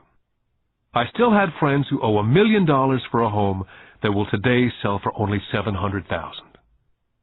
Finally, the greatest losses of all are those from missed opportunities. If all your money is tied up in your house, you may be forced to work harder because your money continues blowing out of the expense column instead of adding to the asset column. The classic middle-class cash flow pattern. If a young couple would put more money into their asset column early on, their later years would get easier, especially as they prepared to send their children to college. Their assets would have grown and would be available to help cover expenses. All too often, a house only serves as a vehicle for incurring a home equity loan to pay for mounting expenses. In summary, the end result in making a decision to own a house that is too expensive in lieu of starting an investment portfolio early on impacts an individual in at least the following 3 ways. Number 1, loss of time, during which other assets could have grown in value. Number 2, loss of additional capital, which could have been invested instead of paying for high-maintenance expenses related directly to the home. Number 3, loss of education. Too often people count their house, savings, and retirement plan as all they have in their asset column. Because they have no money to invest, they simply do not invest. This costs them investment experience. Most never become what the investment world calls a sophisticated investor. And the best investments are usually first sold to sophisticated investors, who then turn around and sell them to the people playing it safe. My educated dad's personal financial statement best demonstrates the life of someone in the rat race. His expenses seem to always keep up with his income, never allowing him to invest in assets. As a result, his liabilities, such as his mortgage and credit card debts, are larger than his assets. My rich dad's personal financial statement, on the other hand, reflects the results of a life dedicated to investing and minimizing liabilities. His assets greatly exceed his liabilities. A review of my rich dad's financial statement is why the rich get richer. The asset column generates more than enough income to cover expenses, with the balance reinvested into the asset column. The asset column continues to grow, and therefore the income it produces grows with it. The result being The rich get richer. The middle class finds itself in a constant state of financial struggle. Their primary income is through wages. And as their wages increase, so do their taxes. Their expenses tend to increase in equal increments as their wages increase, hence the phrase, the rat race. They treat their home as their primary asset instead of investing in income-producing assets. Remember, the most important rule is to know the difference between an asset and a liability. Once you understand the difference, concentrate your efforts on only buying income-generating assets. That's the best way to get started on a path to becoming rich. Keep doing that, and your asset column will grow. Focus on keeping liabilities and expenses down. This will make more money available to continue pouring into the asset column. This pattern of treating your home as an investment, and the philosophy that a pay raise means you can buy a larger home or spend more, is the foundation of today's debt-ridden society. This process of increased spending throws families into greater debt and into more financial uncertainty, even though they may be advancing in their jobs and receiving pay raises on a regular basis. This is high-risk living caused by weak financial education. As an employee who's also a homeowner, your working efforts are generally as follows. You work for someone else. Most people, working for a paycheck, are making the owner or the shareholders richer. Your efforts and success will help provide for the owner's success and retirement. Next, you work for the government. The government takes its share from your paycheck before you even see it. By working harder, you simply increase the amount of taxes taken by the government. Most people work from January to May just for the government. And finally, you work for the bank. After taxes, your next largest expense is usually your mortgage and credit card debt.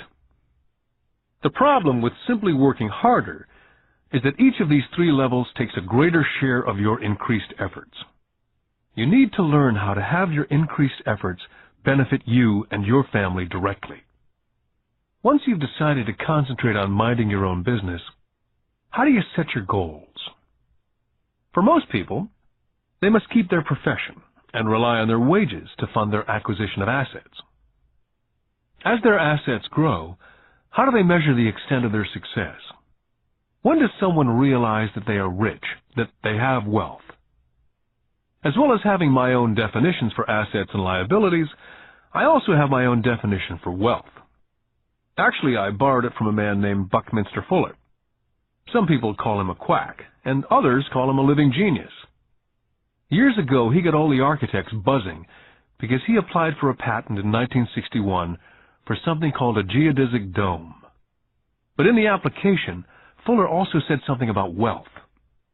It was pretty confusing at first, but after reading it for a while, it began to make some sense. Wealth is a person's ability to survive so many number of days forward. Or, if I stopped working today, how long could I survive? Unlike net worth, the difference between your assets and liabilities, which is often filled with a person's expensive junk and opinions of what things are worth, this definition creates the possibility for developing a truly accurate measurement. I could now measure and really know where I was in terms of my goal to become financially independent. Although net worth often includes these non-cash producing assets like stuff you bought that now sits in your garage, wealth measures how much money your money is making, and therefore your financial survivability. Wealth is the measure of the cash flow from the asset column compared with the expense column. Let's use an example. Let's say I have a cash flow from my asset column of $1,000 a month, and I have monthly expenses of $2,000. What's my wealth? Let's go back to Buckminster Fuller's definition. Using his definition, how many days forward can I survive? And let's assume a 30-day month. By that definition, I have enough cash flow for half a month. When I have achieved $2,000 a month cash flow from my assets, then I will be wealthy. I now have income generated from assets each month that fully covers my monthly expenses. If I want to increase my expenses, I first must increase my cash flow from assets to maintain this level of wealth. Take notice that it's at this point that I am no longer dependent on my wages. I have focused on and been successful in building an asset column that's made me financially independent. If I quit my job today, I would be able to cover my monthly expenses with the cash flow from my assets. My next goal would be to have the excess cash flow from my assets reinvested into the asset column. The more money that goes into my asset column, the more my asset column grows. The more my assets grow, the more my cash flow grows.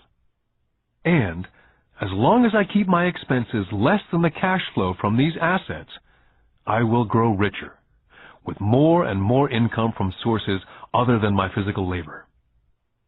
As this reinvestment continues, I am well on my way to being rich. The actual definition of rich is in the eye of the beholder. You can never be too rich. Just remember this simple observation. The rich buy assets, the poor only have expenses. The middle class buys liabilities they think are assets. So how do I start minding my own business? What's the answer? Listen to the founder of McDonald's. Lesson 3. Mind your own business. In 1974, Ray Kroc, the founder of McDonald's, was asked to speak at the MBA class at the University of Texas at Austin. A dear friend of mine, Keith Cunningham, was a student in that MBA class. After a powerful and inspiring talk, the class adjourned, and the students asked Ray if he would join them at their favorite hangout to have a few beers. Ray graciously accepted. "What business am I in?" Ray asked, once the group had all their beers in hand. Everyone laughed, said Keith. Most of the MBA students thought Ray was just fooling around. No one answered, so Ray asked the question again. "What business do you think I'm in?" The students laughed again. And finally one brave soul yelled out, "Ray, who in the world does not know that you're in the hamburger business?" Ray chuckled. "That's what I thought you'd say." He paused, and then quickly said, "Ladies and gentlemen, I'm not in the hamburger business. My business is real estate." McDonald's today is the largest single owner of real estate in the world, owning even more than the Catholic Church. Today, McDonald's owns some of the most valuable intersections and street corners in America, as well as in other parts of the world. Keith said it was one of the most important lessons in his life. Today, Keith owns car washes, but his business is the real estate under those car washes. The previous chapter ended with a statement illustrating that most people work for everyone but themselves. They work first for the owners of the company, then for the government through taxes, and finally for the bank that owns their mortgage. As a young boy, we did not have a McDonald's nearby. Yet my rich dad was responsible for teaching Mike and me the same lesson that Ray Kroc talked about at the University of Texas. It is secret number 3 of the rich. The secret is, mind your own business. Financial struggle is often directly the result of people working all their life for someone else. Many people will have nothing at the end of their working days. Our current educational system focuses on preparing today's youth to get good jobs by developing scholastic skills. Their lives will revolve around their wages, or, as described earlier, their income column. And after developing scholastic skills, they go on to higher levels of schooling to enhance their professional abilities. They study to become engineers, scientists, cooks, police officers, artists, writers, and so on. These professional skills allow them to enter the workforce and work for money. There's a big difference between your profession and your business. Often I ask people, "What's your business?" And they will say, "Oh, I'm a banker." Then I ask them if they own the bank, and they usually respond, "No, I work there." In that instance, they've confused their profession with their business. Their profession may be a banker, but they still need their own business. Ray Kroc was clear on the difference between his profession and his business. His profession was always the same. He was a salesman. At one time he sold mixers for milkshakes, and soon thereafter he was selling hamburger franchises. But while his profession was selling hamburger franchises, his business was the accumulation of income-producing real estate. To become financially secure, a person needs to mind their own business. Your business revolves around your asset column, as opposed to your income column. As stated earlier, the number one rule is to know the difference between an asset and a liability, and to buy assets. The rich focus on their asset columns, while everyone else focuses on their income statements. That's why we hear so often, "I need a raise. If only I had a promotion. I'm going back to school to get more training so I can get a better job. I'm going to work overtime. Maybe I can get a second job. I'm quitting in 2 weeks. I found a job that pays more." In some circles, these are sensible ideas. Yet if you listen to Ray Kroc, you're still not minding your own business. These ideas all still focus on the income column, and will only help a person become more financially secure if the additional money is used to purchase income-generating assets. The primary reason the majority of the poor and middle class are fiscally conservative, which means I can't afford to take risks, is that they have no financial foundation. They have to cling to their jobs. They have to play it safe. When downsizing became the in thing to do, millions of workers found out that their largest so-called asset, their home, was eating them alive. Their asset, called a house, still cost them money every month. Their car, another asset, was eating them alive.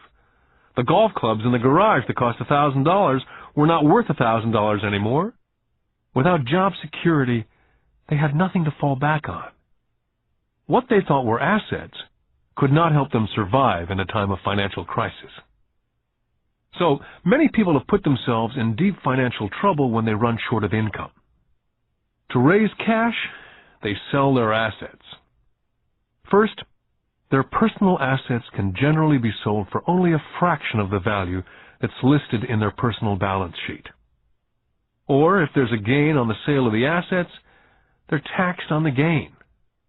So again, the government takes its share of the gain, thus reducing the amount available to help them out of debt. That's why I say someone's net worth is often worth less than they think. Start minding your own business. Keep your daytime job, but start buying real assets, not liabilities or personal effects that have no real value once you get them home. A new car loses nearly 25% of the price you pay for it the moment you drive it off the lot. It's not a true asset, even if your banker lets you list it as one. My $400 new titanium driver was worth $150 the moment I teed off. For adults, keep your expenses low, reduce your liabilities, and diligently build a base of solid assets. For young people who've not yet left home, it's important for parents to teach them the difference between an asset and a liability. Get them to start building a solid asset column before they leave home, get married, buy a house, have kids, and get stuck in a risky financial position, clinging to a job and buying everything on credit. I see so many young couples who get married and trap themselves into a lifestyle that will not let them get out of debt for most of their working years. For most people, just as the last child leaves home, the parents realize they've not adequately prepared for retirement, and they begin to scramble to put some money away. Then their own parents become ill, and they find themselves with new responsibilities. So, what kind of assets am I suggesting that you or your children acquire? In my world, real assets fall into several different categories. First, businesses that do not require my presence. I own them, but they're managed or run by other people. If I have to work there, it's not a business. It becomes my job. Then come categories such as stocks, bonds, mutual funds, income-generating real estate, notes or IOUs, royalties from intellectual property such as music, scripts, patents, and finally anything else that has value, produces income, or appreciates and has a ready market.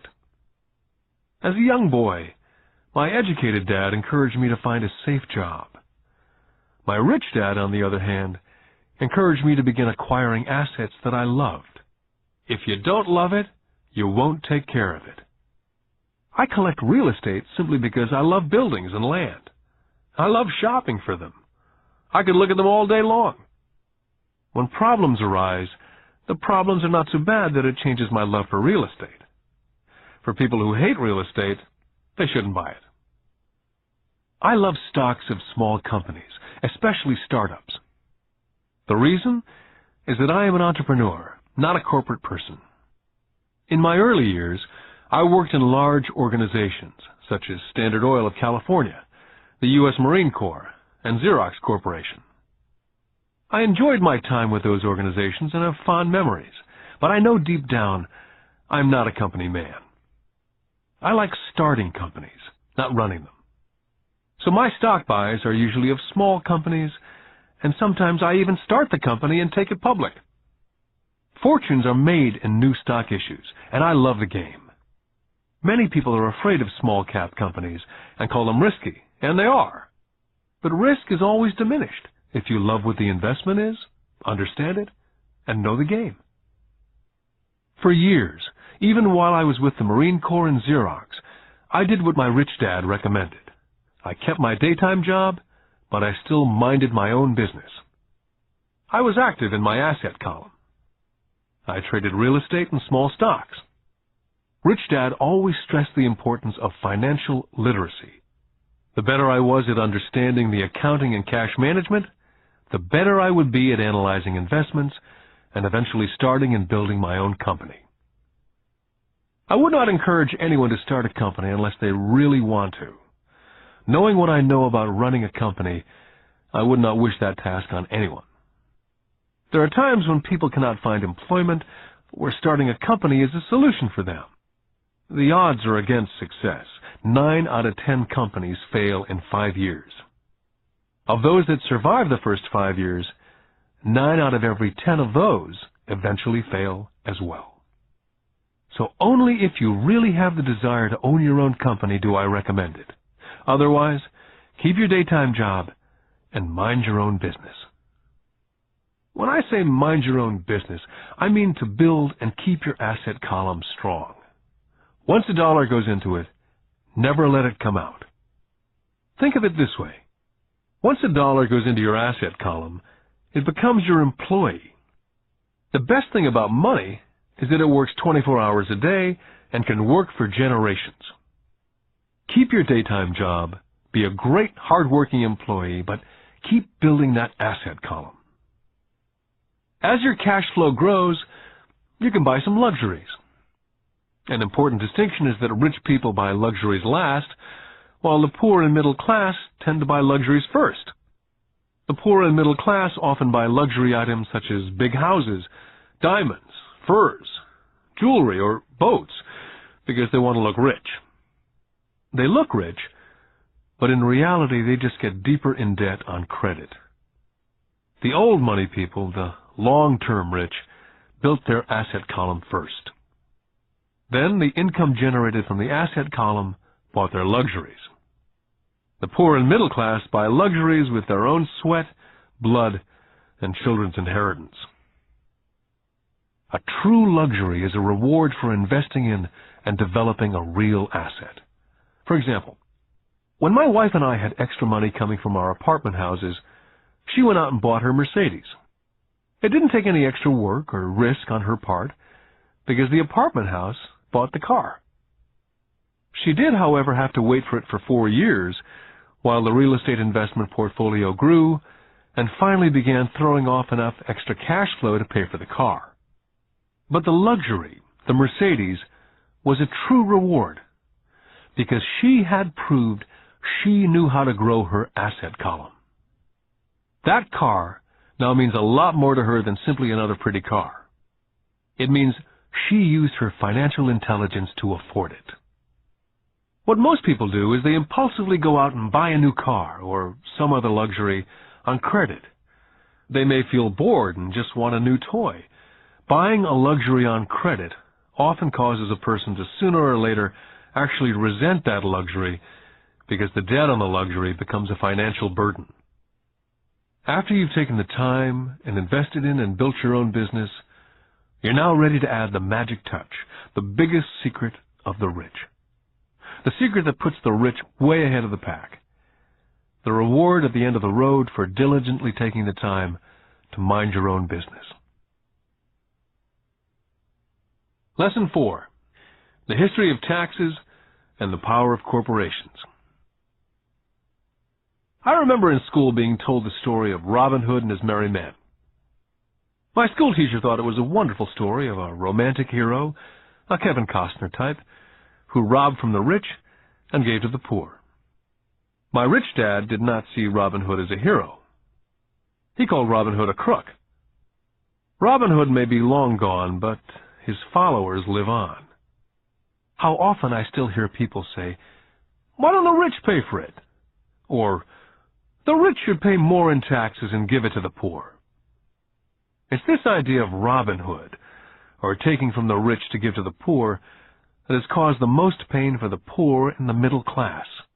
The reason the middle class is so heavily taxed is because of the Robin Hood ideal. The real reality is that the rich are not taxed. It's the middle class who pays for the poor, especially the educated upper-income middle class. Again, to understand fully how things happen, we need to look at the historical perspective. We need to look at the history of taxes. Although my highly educated dad was an expert on the history of education, my rich dad fashioned himself as an expert on the history of taxes. Rich Dad explained to Mike and me that in England and America originally, there were no taxes. Occasionally, there were temporary taxes levied in order to pay for wars. The king or the president would put the word out and ask everyone to chip in. Taxes were levied in Britain for the fight against Napoleon from 1799 to 1816. And in America, taxes were levied to pay for the Civil War from 1861 to 1865. In 1874, England made income tax a permanent levy on its citizens. In 1913, an income tax became permanent in the United States with the adoption of the 16th Amendment to the Constitution. What these historical dates fail to reveal is that both of these taxes were initially levied against only the rich. It was this point that Rich Dad wanted Mike and me to understand. He explained that the idea of taxes was made popular and accepted by the majority by telling the poor and the middle class that taxes were created only to punish the rich. This is how the masses voted for the law, and it became constitutionally legal. Although it was intended to punish the rich, in reality it wound up punishing the very people who voted for it, the poor and the middle class. Once government got a taste of money, the appetite grew, said Rich Dad. Your dad and I are exactly opposite. He's a government bureaucrat, and I'm a capitalist. We get paid, and our success is measured on opposite behaviors. He gets paid to spend money and hire people. The more he spends and the more people he hires, the larger his organization becomes. In the government, the larger his organization, the more he's respected. On the other hand, within my organization, the fewer people I hire and the less money I spend, the more I'm respected by my investors. That's why I don't like government people. They have different objectives from most business people. As the government grows, more and more tax dollars will be needed to support it. As I said, the passage of taxes was only possible because the masses believed in the Robin Hood theory of economics, which was to take from the rich and give to everyone else. The problem was that the government's appetite for money was so great that taxes soon needed to be levied on the middle class, and from there it kept trickling down. The rich, on the other hand, saw an opportunity. They did not play by the same set of rules. As I've stated, the rich already knew about corporations, which became popular in the days of sailing ships. The rich created the corporation as a vehicle to limit their risk to the assets of each voyage. The rich put their money into a corporation to finance the voyage. The corporation would then hire a crew to sail to the New World to look for treasures. If the ship was lost, the crew lost their lives, but the loss to the rich would be limited only to the money they invested for that particular voyage. It's the knowledge of the power of the legal structure of the corporation that really gives the rich a vast advantage over the poor and the middle class. Having two fathers teaching me, one a socialist and the other a capitalist, I quickly began to realize that the philosophy of the capitalist made more financial sense to me. It seemed to me that the socialists ultimately penalized themselves due to their lack of financial education. No matter what the take-from-the-rich crowd came up with, the rich always found a way to outsmart them. That is how taxes were eventually levied on the middle class. The rich outsmarted the intellectuals solely because they understood the power of money, a subject not taught in schools. How did the rich outsmart the intellectuals? Once the take-from-the-rich tax was passed, cash started flowing into government coffers. Initially, people were happy. Money was handed out to government workers and the rich. It went to government workers in the form of jobs and pensions. It went to the rich via their factories receiving government contracts. The government became a large pool of money, but the problem was the fiscal management of that money. There really is no recirculation. In other words, the government policy, if you were a government bureaucrat, was to avoid having excess money. If you failed to spend your allotted funding, you risked losing it in the next budget. You'd certainly not be recognized for being efficient. Business people, on the other hand, are rewarded for having excess money and are recognized for their efficiency. As this cycle of growing government spending continued, the demand for money increased, and the tax-the-rich idea was now being adjusted to include lower income levels, down to the very people who voted it in, the poor and the middle class. True capitalists used their financial knowledge to simply find a way to escape. They headed back to the protection of a corporation. A corporation protects the rich. But what many people who've never formed a corporation do not know is that a corporation is not really a thing. A corporation is merely a file folder with some legal documents in it, sitting in some attorney's office registered with a state government agency. It's not a big building with the name of the corporation on it. It's not a factory or a group of people. A corporation is merely a legal document that creates a legal body without a soul. The wealth of the rich was once again protected. Once again, the use of corporations became popular once the permanent income laws were passed, because the income tax rate of the corporation was less than the individual income tax rates. In addition, as I said earlier, certain expenses could be paid with pre-tax dollars within the corporation. This war between the haves and the have-nots has been going on for hundreds of years. It's the take-from-the-rich crowd versus the rich. The battle is waged whenever and wherever laws are made.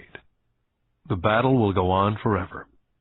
The problem is, the people who lose are the uninformed, the ones who get up every day and diligently go to work and pay taxes. If they only understood the way the rich play the game, they could play it too. Then they would be on their way to their own financial independence. This is why I cringe every time I hear a parent advise their children to go to school so they can find a safe, secure job. An employee with a safe, secure job without financial aptitude has no escape. Average Americans today work 5 to 6 months for the government before they make enough to cover their taxes. In my opinion, that is a long time. The harder you work, the more you pay the government. That's why I believe that the idea of take from the rich backfired on the very people who voted it in. Every time people try to punish the rich don't simply comply, they react. They have the money, power, and intent to change things. They do not just sit there and voluntarily pay more taxes. They search for ways to minimize their tax burden. They hire smart attorneys and accountants and persuade politicians to change laws or create legal loopholes. They have the resources to effect change. The poor and the middle class do not have the same resources. They sit there and let the government's needles enter their arm and allow the blood donation to begin. Today, I'm constantly shocked at the number of people who pay more taxes or take fewer deductions simply because they are afraid of the government.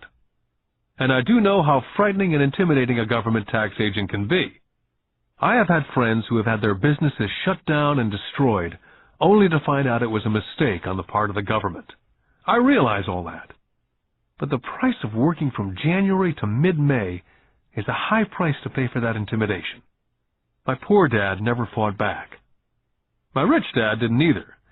He just played the game smarter, and he did it through corporations, the biggest secret of the rich. My highly educated dad always encouraged me to seek a good job with a strong corporation. He spoke of the virtues of working your way up the corporate ladder. He didn't understand that by relying solely on a paycheck from a corporate employer, I would be a docile cow ready for milking. When I told my rich dad of my father's advice, he only chuckled. "Why not own the ladder?" was all he said. As a young boy, I didn't understand what Rich Dad meant by owning my own corporation. It was an idea that seemed impossible and intimidating. Although I was excited by the idea, my youth would not let me envision the possibility that grown-ups would someday work for a company I would own. The point is, if not for my rich dad, I would have probably followed my educated dad's advice. It was merely the occasional reminder of my rich dad that kept the idea of owning my own corporation alive and kept me on a different path. By the time I was 15 or 16, I knew I was not going to continue down the path my educated dad was recommending. I did not know how I was going to do it, but I was determined not to head in the direction most of my classmates were heading. That decision changed my life. It was not until I was in my mid-20s that my rich dad's advice began to make more sense. I was just out of the Marine Corps and working for Xerox. I was making a lot of money, but every time I looked at my paycheck, I was always disappointed. The deductions were so large, and the more I worked, the greater the deductions. As I became more successful, my bosses talked about promotions and raises. It was flattering, but I could hear my rich dad asking me in my ear, "Who are you working for? Who are you making rich?" In 1974, while still an employee for Xerox, I formed my first corporation and began minding my own business. There were already a few assets in my asset column, but now I was determined to focus on making it bigger. Those paychecks with all the deductions made all the years of my rich dad's advice make total sense. I could see the future if I followed my educated dad's advice. Many employers feel that advising their workers to mind their own business is bad for business. I'm sure it can be for certain individuals, but for me, focusing on my own business, developing assets, made me a better employee. I now had a purpose. I came in early and worked diligently, amassing as much money as possible so I could begin investing in real estate. Hawaii was just set to boom, and there were fortunes to be made.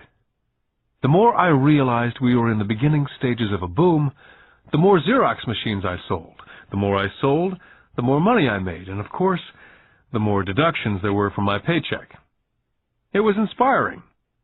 I wanted out of the trap of being an employee so badly that I worked harder, not less. By 1978, I was consistently one of the top 5 salespeople in sales, often number 1. I badly wanted out of the rat race. In less than 3 years, I was making more in my own little corporation, which was a real estate holding company, than I was making at Xerox. And the money I was making in my asset column in my own corporation was money working for me, not me pounding on doors selling copiers. My rich dad's advice made much more sense. Soon the cash flow from my properties was so strong that my company bought me my first Porsche. My fellow Xerox salespeople thought I was spending my commissions. I wasn't. I was investing my commissions in assets. My money was working hard to make more money. Each dollar in my asset column was a great employee, working hard to make more employees and buy the boss a new Porsche with before-tax dollars. I began to work harder for Xerox. The plan was working, and my Porsche was the proof. By using the lessons I learned from my rich dad, I was able to get out of the proverbial rat race of being an employee at an early age. It was made possible because of the strong financial knowledge I'd acquired through these lessons.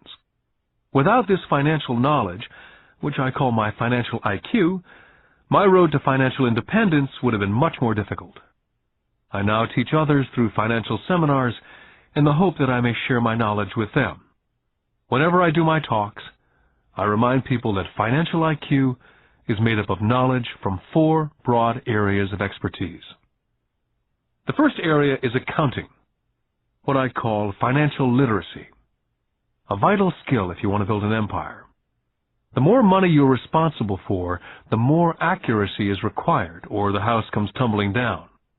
This is the left brain side, or the details. Financial literacy is the ability to read and understand financial statements. This ability allows you to identify the strengths and weaknesses of any business. The second is investing, what I call the science of money-making money. This involves strategies and formulas. This is the right brain side, or the creative side. Next, you must obtain expertise in understanding markets, the science of supply and demand. There's a need to know the technical aspects of the market, which is emotion-driven. The Tickle Me Elmo doll during Christmas 1996 is a case of technical or emotion-driven market. The other market factor is the fundamental or the economic sense of an investment. Does an investment make sense, or does it not make sense based on the current market conditions? Finally, you must understand the law. For instance, utilizing a corporation wrapped around the technical skills of accounting, investing, and markets can aid explosive growth. An individual with the knowledge of the tax advantages and protection provided by a corporation can get rich so much faster than someone who's an employee or a small business sole proprietor. It's like the difference between someone walking and someone flying. The difference is profound when it comes to long-term wealth. A corporation can do so many things that an individual cannot, like pay for expenses before it pays taxes. That is a whole area of expertise that is so exciting, but not necessary to get into unless you have sizable assets or a business. Employees earn and get taxed, and they try to live on what's left. A corporation earns, spends everything it can, and is taxed on anything that's left. It's one of the biggest legal tax loopholes that the rich use. They're easy to set up and are not expensive if you own investments that are producing good cash flow. For example, by owning your own corporation, car payments, insurance, repairs are company expenses. Most restaurant meals are partial expenses, and on and on. All are paid for legally with pre-tax dollars. Lesson 5. The Rich Invent Money. I've been teaching professionally since 1984. It's been a great experience and rewarding.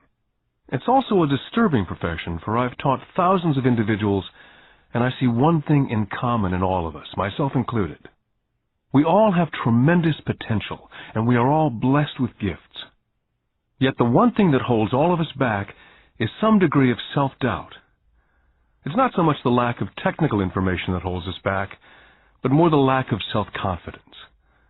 Some are more affected than others. Once we leave school, most of us know that it's not as much a matter of college degrees or good grades that count. In the real world, outside of academics, something more than just grades is required. I've heard it called guts, chutzpah, balls, audacity, bravado, cunning, daring, tenacity, and brilliance. This factor, whatever it's labeled, ultimately decides one's future much more than school grades. Inside each of us is one of these brave, brilliant, and daring characters. There's also the flip side of that character, people who could get down on their knees and beg if necessary. After a year in Vietnam as a Marine Corps pilot, I intimately got to know both of those characters inside of me. One is not better than the other. Yet as a teacher, I recognized that it was excessive fear and self-doubt that were the greatest detractors of personal genius. It broke my heart to see students know the answers, yet lack the courage to act on the answer. Often in the real world, it's not the smart that get ahead, but the bold. In my personal experience, your financial genius requires both technical knowledge as well as courage. If fear is too strong, the genius is suppressed. In my classes, I strongly urge students to learn to take risks, to be bold, to let their genius convert that fear into power and brilliance. It works for some and just terrifies others. I've come to realize that for most people, when it comes to the subject of money, they would rather play it safe. I've had to field questions such as, why take risks? Why should I bother developing my financial IQ? Why should I become financially literate? And I answer, just to have more options. There are huge changes up ahead. There will be 100 people like Bill Gates and hugely successful companies like Microsoft created every year, all over the world. And there also will be many more bankruptcies, layoffs, and downsizing. So why bother developing your financial IQ? Because if you do, you will prosper greatly. And if you don't, this period of time will be a frightening one. Land was wealth 300 years ago. So the person who owned the land owned the wealth. Then it was factories and production. And America rose to dominance. The industrialist owned the wealth. Today, it's information. And the person who has the most timely information owns the wealth. The problem is, information flies all around the world at the speed of light. The new wealth cannot be contained by boundaries and borders as lands and factories were. The changes will be faster and more dramatic. There will be a dramatic increase in the number of new multimillionaires. There also will be those who are left behind. Today I find so many people struggling, often working harder, simply because they cling to old ideas. They want things to be the way they were. They resist change. I know people who are losing their jobs or their houses, and they blame technology or the economy or their boss. Sadly, they fail to realize that they might be the problem. Old ideas are their biggest liability. It's a liability simply because they fail to realize that while that idea or way of doing something was an asset yesterday, yesterday is gone. One afternoon I was teaching investing using a game I'd invented, cash flow, as a teaching tool. A friend had brought someone along to attend the class. This friend of a friend was recently divorced, had been badly burned in the divorce settlement, and was now searching for some answers. Her friend thought the class might help. The game was designed to help people learn how money works. In playing the game, they learn about the interaction of the income statement with the balance sheet. They learn how cash flows between the two, and how the road to wealth is through striving to increase your monthly cash flow from the asset column to the point that it exceeds your monthly expenses. Once you accomplish this, you're able to get out of the rat race and onto the fast track.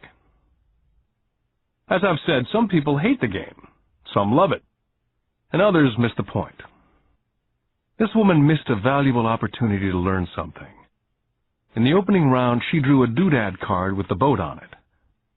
At first she was happy. Oh, I've got the boat! Then, as her friend tried to explain how the numbers worked on her income statement and balance sheet, she got frustrated because she had never liked math. The rest of her table waited while her friend continued explaining the relationship between the income statement, balance sheet, and monthly cash flow. Suddenly, when she realized how the numbers worked, it dawned on her that her boat was eating her alive. Later on in the game, she was also downsized and had a child. It was a horrible game for her. After the class, her friend came by and told me that she was upset. She'd come to the class to learn about investing and did not like the idea that it took so long to play a silly game. Her friend attempted to tell her to look within herself, to see if it reflected on herself in any way. With that suggestion, the woman demanded her money back. She said that the very idea that a game could be a reflection of her was ridiculous. Her money was promptly refunded, and she left. Since 1984, I have made millions simply by doing what the school system does not. In school, most teachers lecture. I hated lectures as a student. I was soon bored, and my mind would drift.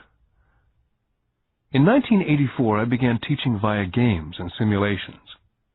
I always encouraged adult students to look at games as reflecting back to what they know and what they needed to learn. Most importantly, a game reflects back on one's behavior. It's an instant feedback system. Instead of the teacher lecturing you, the game is feeding back a personalized lecture, custom-made just for you. The friend of the woman who left later called to give me an update. She said her friend was fine and had calmed down. In her cooling-off period, she could see some relationships between the game and her life. Just like a board game, the world is always providing us with instant feedback.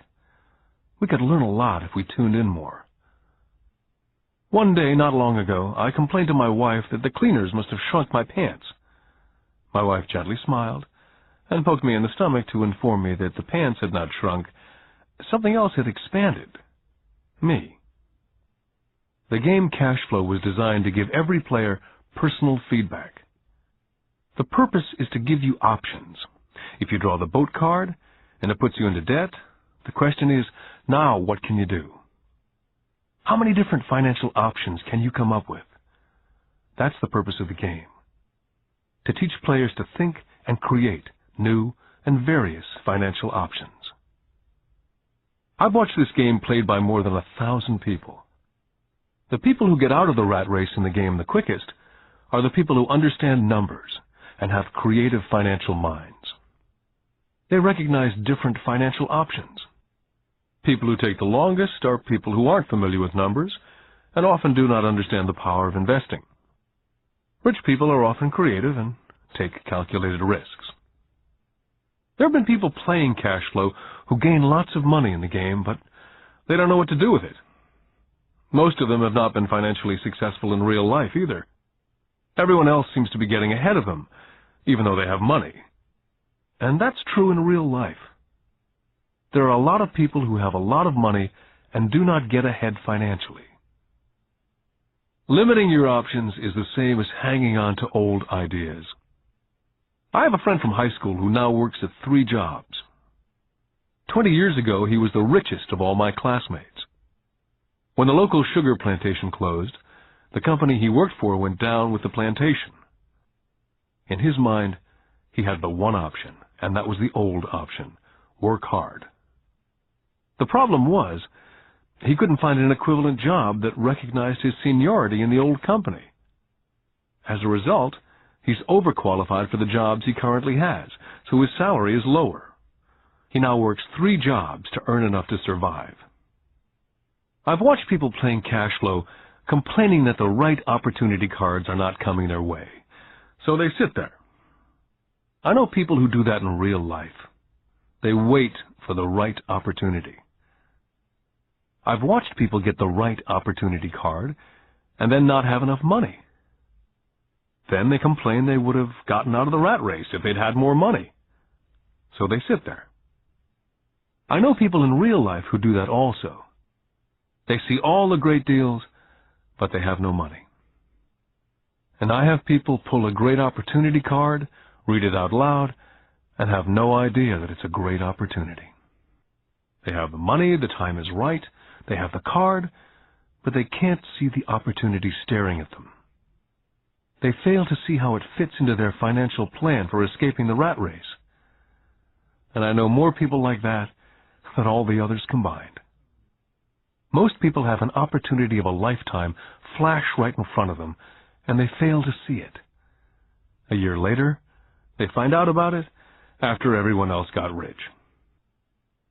Financial intelligence is simply having more options. If the opportunities aren't coming your way, what else can you do to improve your financial position? If an opportunity lands in your lap and you have no money and the bank won't talk to you, what else can you do to get the opportunity to work in your favor? If your hunch is wrong and what you've been counting on doesn't happen, how can you turn a lemon into millions? That is financial intelligence. It's not so much what happens, but how many different financial solutions you can think of to turn a lemon into millions. It's how creative you are in solving financial problems. Most people only know one solution: work hard, save, and borrow. So why would you want to increase your financial intelligence? Because you want to be the kind of person who creates your own luck. You can take whatever happens and make it better. Few people realize that luck is created, just as money is. And if you want to be luckier and create money instead of working hard, then your financial intelligence is important. If you're the kind of person who's waiting for the right thing to happen, you might wait for a long time. It's like waiting for all the traffic lights to be green for 5 miles before starting the trip. As young boys, Mike and I were constantly told by my rich dad that money is not real. Rich Dad occasionally reminded us of how close we came to the secret of money on that first day we got together and began making money out of plaster of Paris. The poor and middle class work for money, he would say. The rich make money. The more real you think money is, the harder you will work for it. If you can grasp the idea that money is not real, you will grow richer faster. What is it? Was a question Mike and I often came back with. What is money if it's not real? What we agree it is, was all Rich Dad would say. The single most powerful asset we all have is our mind. If it's trained well, it can create enormous wealth in what seems to be an instant. I'll give you a simple example of creating money. In the early 1990s, the economy of Phoenix was horrible. I was watching the TV show Good Morning America when a financial planner came on and began forecasting doom and gloom. His advice was to save money. Put $100 away every month, he said, and in 40 years you will be a multimillionaire. Well, putting money away every month is a sound idea. It is one option, the option most people subscribe to. The problem is this: it blinds the person from what's really going on. They miss major opportunities for much more significant growth of their money. The world is passing them by. As I said, the economy was terrible at that time. For investors, this is the perfect market condition. A chunk of my money was in the stock market and in apartment houses. I was short of cash. Because everyone was giving stuff away, I was buying. I was not saving money, I was investing. My wife and I had more than $1 million in cash working in a market that was rising fast. It was the best opportunity to invest. The economy was terrible. I just could not pass up these small deals. Houses that were once $100,000 were now $75,000. But instead of shopping at the local real estate office, I began shopping at the bankruptcy attorney's office or the courthouse steps. In these shopping places, a $75,000 house could sometimes be bought for $20,000 or less. For $2,000, which was loaned to me from a friend for 90 days for $200, I gave an attorney a cashier's check as a down payment. While the acquisition was being processed, I ran an ad in the paper advertising a $75,000 house for only $60,000 and no money down. The phone rang hard and heavy. Prospective buyers were screened, and once the property was legally mine, all the prospective buyers were allowed to look at the house. It was a feeding frenzy. The house sold in a few minutes. I asked for a $2,500 processing fee, which they gladly handed over, and the escrow and title company took over from there. I returned the $2,000 to my friend with an additional $200. He was happy, the home buyer was happy, the attorney was happy, and I was happy. I'd sold a house for $60,000 that cost me $20,000. The $40,000 was created from money in my asset column in the form of a promissory note from the buyer. Total working time, 5 hours. During this depressed market, my wife and I were able to do 6 of these simple transactions in our spare time. While the bulk of our money was in larger properties in the stock market, we were able to create more than $190,000 in assets, notes at 10% interest, in those 6 buy, create, and sell transactions. That comes to approximately $19,000 a year income, much of it sheltered through our private corporation. Much of that $19,000 a year goes to pay for our company cars, gas, trips, insurance, dinners with clients, and other things. By the time the government gets a chance to tax that income, it's been spent on legally allowed pre-tax expenses. This was a simple example of how money is invented, created, and protected using financial intelligence. Ask yourself how long it would take to save $190,000. Would the bank pay you 10% interest on your money? And the note is good for 30 years. I hope they never pay me the $190,000. I have to pay a tax if they pay me the principal. And besides, $19,000 paid over 30 years is a little over $500,000 in income. The math is simple. You don't need algebra or calculus. I don't write much because the escrow company handles the legal transaction and the servicing of the payments. I have no roofs to fix or toilets to unplug because the owners do that. It's their house. Occasionally someone does not pay, and that's wonderful because there are late fees, or they move out and the property is sold again. The court system handles that. And it may not work in your area.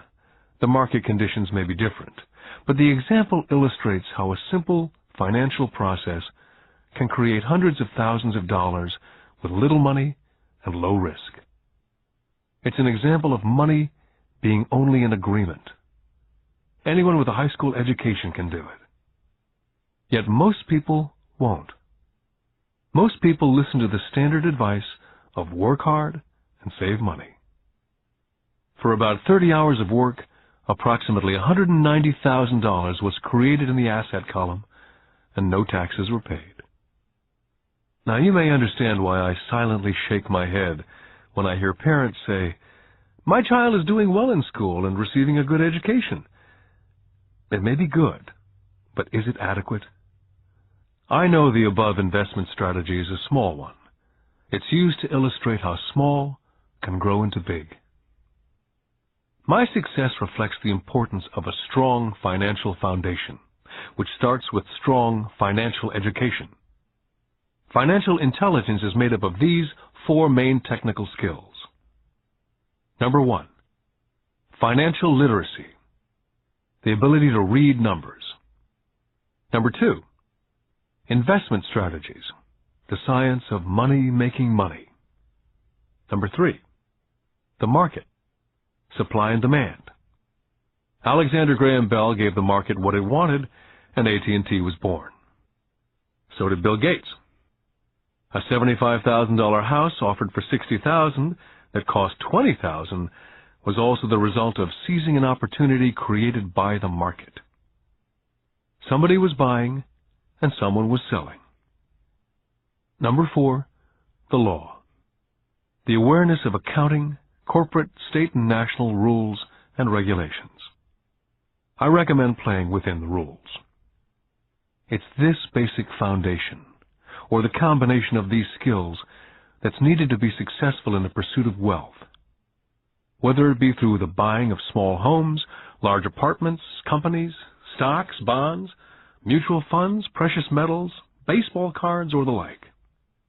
Personally, I use 2 main vehicles to achieve financial growth: real estate and small stocks. I use real estate as my foundation. Day in and day out, my properties provide cash flow and occasional spurts of growth in value. The small cap stocks are used for fast growth. I do not recommend anything that I do, The examples are just that, examples. If the opportunity is too complex, and I do not understand the investment, I don't do it. Simple math and common sense is all that's needed to do well financially.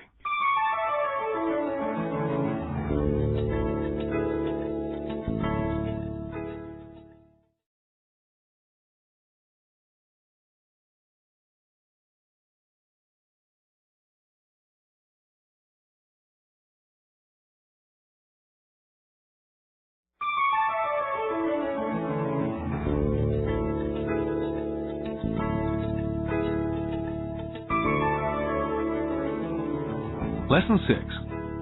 Work to learn. Don't work for money. In 1995, I granted an interview with a newspaper in Singapore. The young female reporter was on time, and the interview got underway immediately. We sat in the lobby of a luxurious hotel, sipping coffee and discussing the purpose of my visit to Singapore. I was to share the platform with Zig Ziglar. He was speaking on motivation, and I was speaking on the secrets of the rich. "Someday I'd like to be a best-selling author like you," she said. I'd seen some of the articles she'd written for the paper, and I was impressed. She had a tough, clear style of writing. Her articles held a reader's interest. "You have a great style," I said in reply. "What holds you back from achieving your dream?" "My work doesn't seem to go anywhere," she said quietly. "Everyone says that my novels are excellent, but nothing happens. So I keep my job with the paper. At least it pays the bills." "Do you have any suggestions?" "Yes, I do," I said brightly. "A friend of mine here in Singapore runs a school that trains people to sell. He runs sales training courses for many of the top corporations here in Singapore. And I think attending one of his courses would greatly enhance your career." She stiffened. "Are you saying that I should go to school to learn to sell?" I nodded. "I have a master's degree in English literature. Why would I go to school to learn to be a salesperson? I'm a professional." She was now packing her briefcase forcibly. The interview was over. On the coffee table sat a copy of my first book. I picked it up as well as the notes that she jotted down on her legal pad. "Do you see this?" I said, pointing to her notes. She looked down at her notes. "What?" she said, confused. Again, I pointed deliberately to her notes. On her pad, she'd written, "Robert Kiyosaki, best-selling author."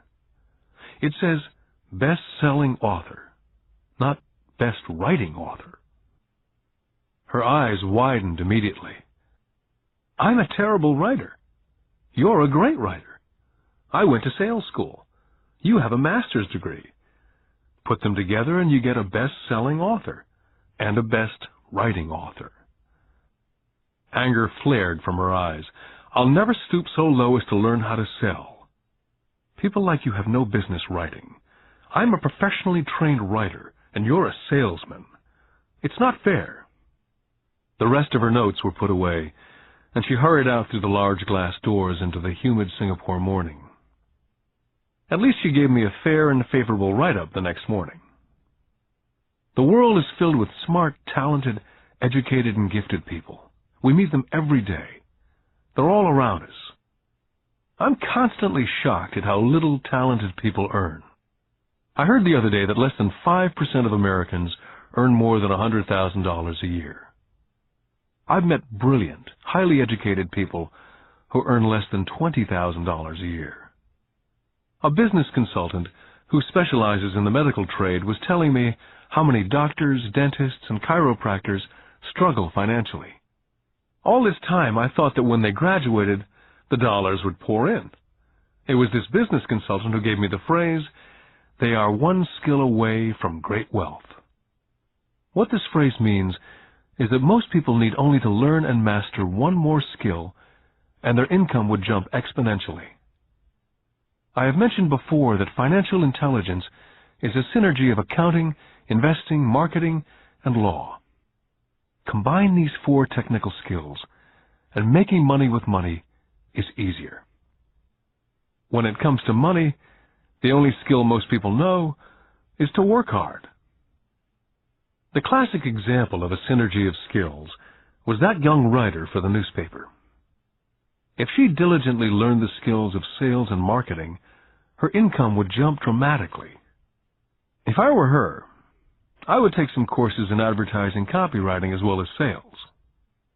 Then instead of working at the newspaper, I would seek a job at an advertising agency. Even if it were a cut in pay, she'd learn how to communicate in shortcuts that are used in successful advertising. She also would spend time learning public relations, an important skill. She would learn how to get millions in free publicity. Then at night and on weekends, she could be writing her great novel. When it was finished, she'd be better able to sell her book. Then in a short while, she could be a best-selling author. When I graduated from the U.S. Merchant Marine Academy in 1969, my educated dad was happy. Standard Oil of California had hired me for its oil tanker fleet.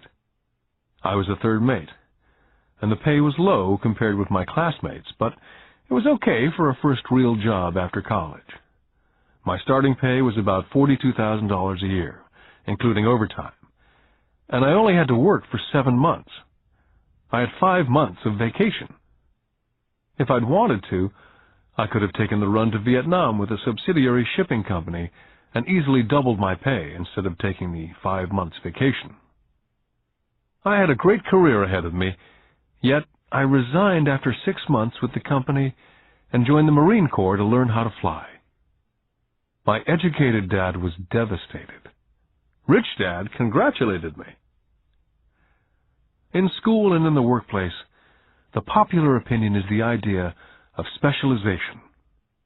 That is, in order to make more money or get promoted, you need to specialize. That is why medical doctors immediately begin to seek a specialty, such as orthopedics or pediatrics. The same is true for accountants, architects, lawyers, pilots, and others. My educated dad believed in the same dogma. That's why he was thrilled when he eventually achieved his doctorate. He often admitted that schools reward people who study more and more about less and less. Rich Dad encouraged me to do exactly the opposite. You want to know a little about a lot, was his suggestion. That's why for years I worked in different areas of his companies. For a while I worked in his accounting department. Although I would probably never have been an accountant, he wanted me to learn via osmosis. Rich Dad knew I would pick up jargon and a sense of what's important and what's not. I also worked as a busboy and construction worker, as well as in sales, reservations, and marketing.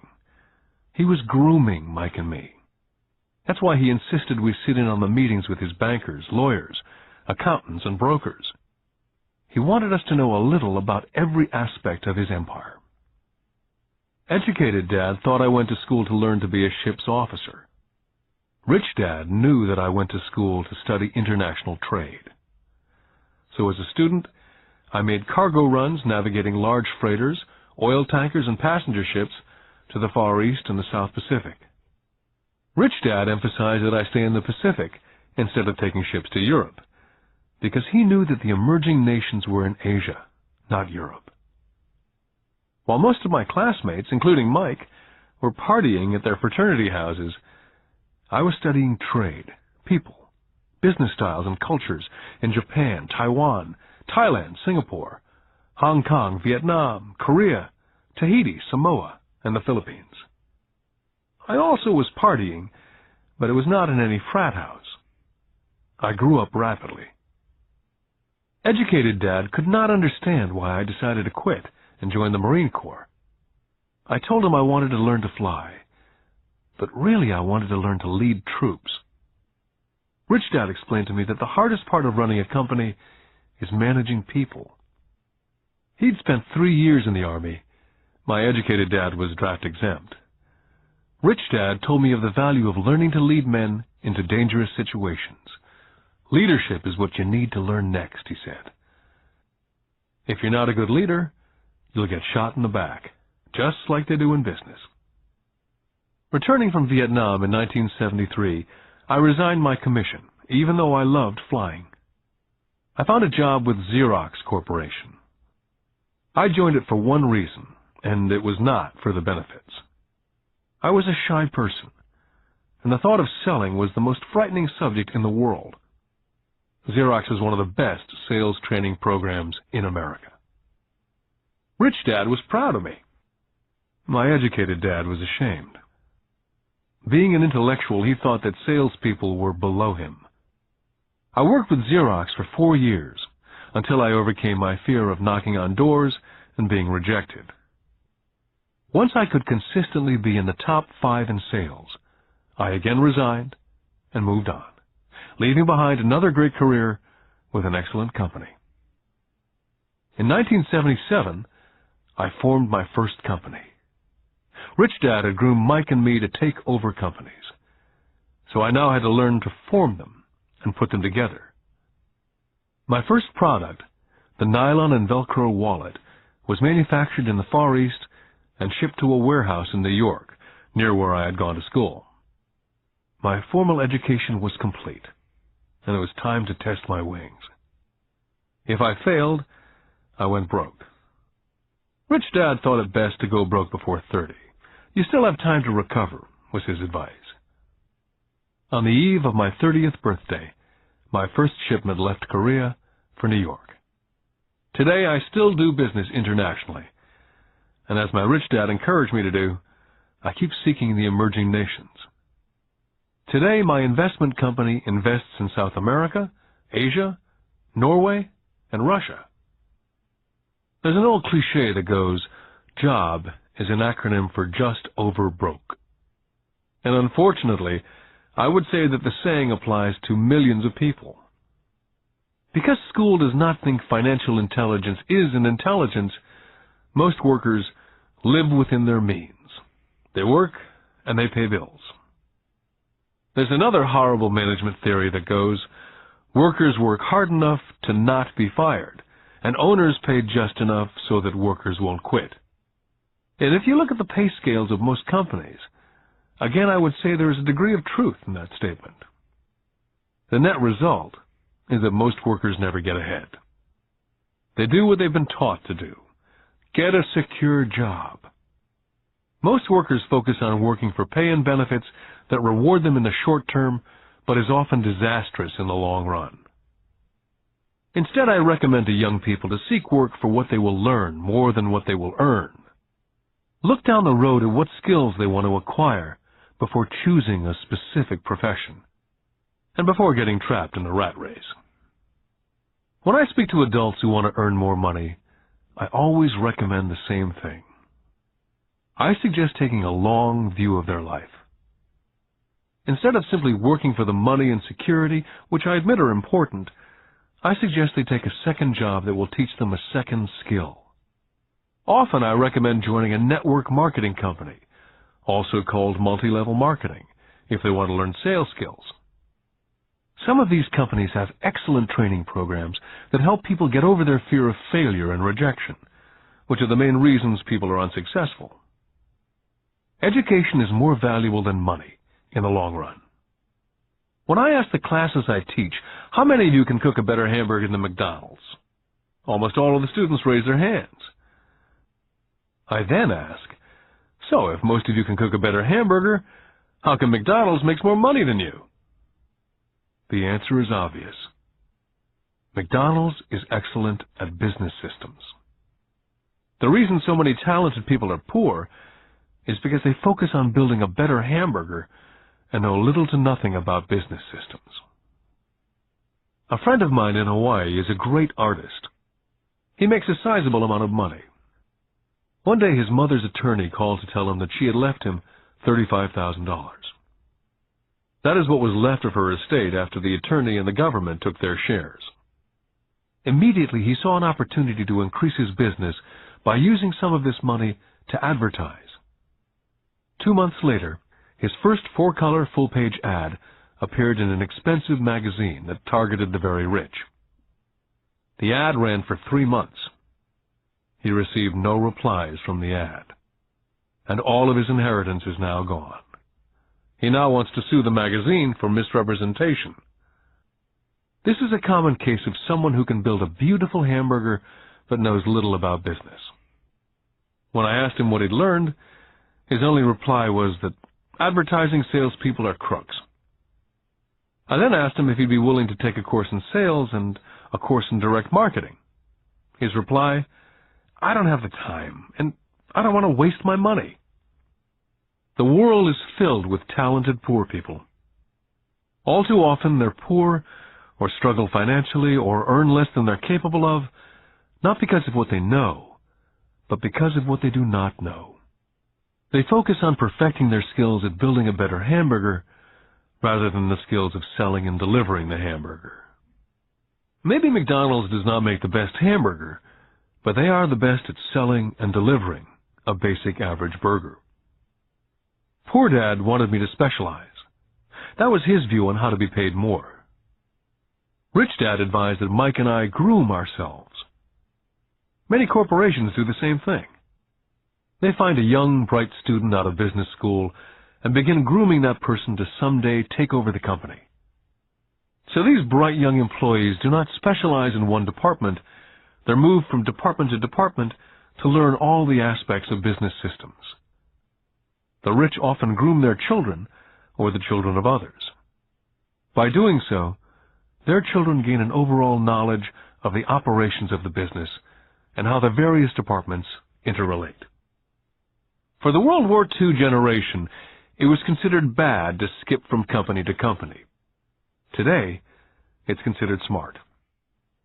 Since people will skip from company to company rather than seek greater specialization, why not seek to learn more than earn? In the short term, it may earn you less. In the long term, it will pay off in large dividends. The main management skills needed for success are the management of cash flow, the management of systems, including yourself and time with family, and the management of people. The most important specialized skills are sales and understanding marketing. It's the ability to sell, therefore to communicate to another human being, be it a customer, employee, boss, spouse, or child, that is the base skill of personal success. It is communication skills such as writing, speaking, and negotiating that are crucial to a life of success. It's a skill that I work on constantly, attending courses or buying educational tapes to expand my knowledge. Rich Dad encouraged Mike and me to know a little about a lot. He encouraged us to work with people smarter than we were, and to bring smart people together to work as a team. Today it would be called a synergy of professional specialties. Today I meet ex-school teachers earning hundreds of thousands of dollars a year. They earn that much because they have specialized skills in their field, as well as other skills. They can teach as well as sell and market. I know of no other skills to be more important than selling as well as marketing. The skills of selling and marketing are difficult for most people, primarily due to their fear of rejection. The better you are at communicating, negotiating, and handling your fear of rejection, the easier life is. Just as I advise that newspaper writer who wanted to become a best-selling author, I advise anyone else today. Being technically specialized has its strengths as well as its weaknesses. I have friends who are geniuses, but they cannot communicate effectively with other human beings. And as a result, their earnings are pitiful. I advise them to just spend a year learning to sell.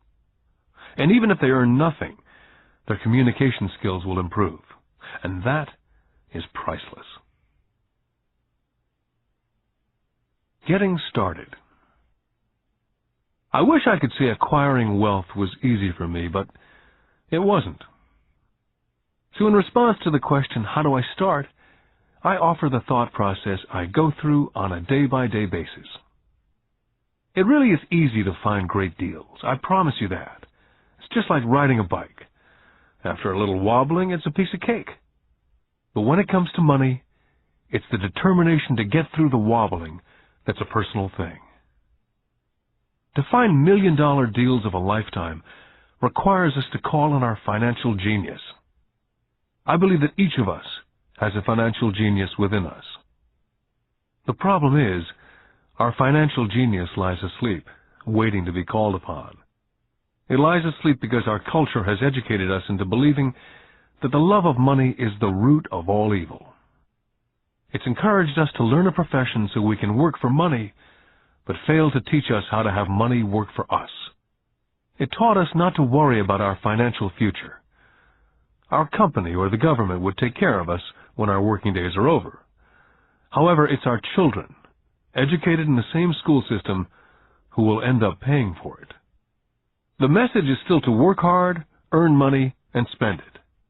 And when we run short, we can always borrow more. Unfortunately, 90% of the Western world subscribes to the above dogma simply because it's easier to find a job and work for money. If you're not one of the masses, I offer you the following 10 steps to awaken your financial genius. I simply offer you the steps I have personally followed. If you want to follow some of them, great. If you don't, make up your own. Your financial genius is smart enough to develop its own list. Step number 1. I need a reason greater than reality. If you ask most people if they would like to be rich or financially free, they would say yes. But then reality sets in. The road seems too long with too many hills to climb. It's easier just to work for money and hand the excess over to your broker. A reason or a purpose is a combination of wants and don't wants. When people ask me what my reason for wanting to be rich is, it's a combination of deep emotional wants and don't wants. I will list a few. First, the don't wants, for they create the wants. I don't want to work all my life. I don't want what my parents aspired for, which was job security and a house in the suburbs. I don't like being an employee. Now the wants. I want to be free to travel the world and live in a lifestyle I love. I want to be young when I do this. I want to simply be free. I want control over my time and my life. I want money to work for me. Those are deep-seated emotional reasons. What are yours? As I said, I wish I could say it was easy. It wasn't. But it wasn't hard either. But without a strong reason or purpose, anything in life is hard. Step number 2. I choose daily. The power of choice. That is the main reason people want to live in a free country. We want the power to choose. Financially, with every dollar we get in our hands, we hold the power to choose our future to be rich, poor, or middle class. Our spending habits reflect who we are. Poor people simply have poor spending habits. Most people choose not to be rich. For 90% of the population, being rich is too much of a hassle. So they invent sayings that go, I'm not interested in money, or I'll never be rich, or I don't have to worry, I'm still young, or when I make some money, then I'll think about my future, or my husband, wife handles the finances. The problem with those statements is they rob the person who chooses to think such thoughts of two things. One is time, which is your most precious asset, and 2 is learning. Just because you have no money, it shouldn't be an excuse to not learn. But that is a choice we all make daily. The choice of what we do with our time, our money, and what we put in our heads. That is the power of choice. All of us have choice. I just choose to be rich, and I make that choice every day. Step number 3. Choose friends carefully. First of all, I do not choose my friends by their financial statements. I have friends who have actually taken the vow of poverty, as well as friends who earn millions every year. The point is, I learn from all of them, and I consciously make the effort to learn from them. But there's one distinction that I'd like to point out. I've noticed that my friends with money talk about money, and I do not mean brag. They're interested in the subject. so I learned from them and they learned from me. My friends whom I know are in dire straits financially do not like talking about money, business, or investing. They often think it rude. So I also learn from my friends who struggle financially. I find out what not to do. Step number 4. Master a formula and then learn a new one. In order to make bread, every baker follows a recipe, even if it's only held in their head. The same is true for making money. That's why money is often called dough. When it comes to money, the masses generally have one basic formula they learned in school, and that is work for money. The formula I see that is predominant in the world is that every day millions of people get up and go to work, earn money, pay bills, balance checkbooks, buy some mutual funds, and go back to work. That is the basic formula or recipe. If you're tired of what you're doing or you're not making enough, it's simply a case of changing the formula via which you make money. Years ago, when I was 26, I took a weekend class called How to Buy Real Estate Foreclosures. I learned a formula. The next trick was to have the discipline to actually put into action what I had learned. That is where most people stop. For 3 years while working for Xerox, I spent my spare time learning to master the art of buying foreclosures. I've made several $1 million using that formula, but today it's too slow, and too many other people are doing it. So after I mastered that formula, I went in search of other formulas.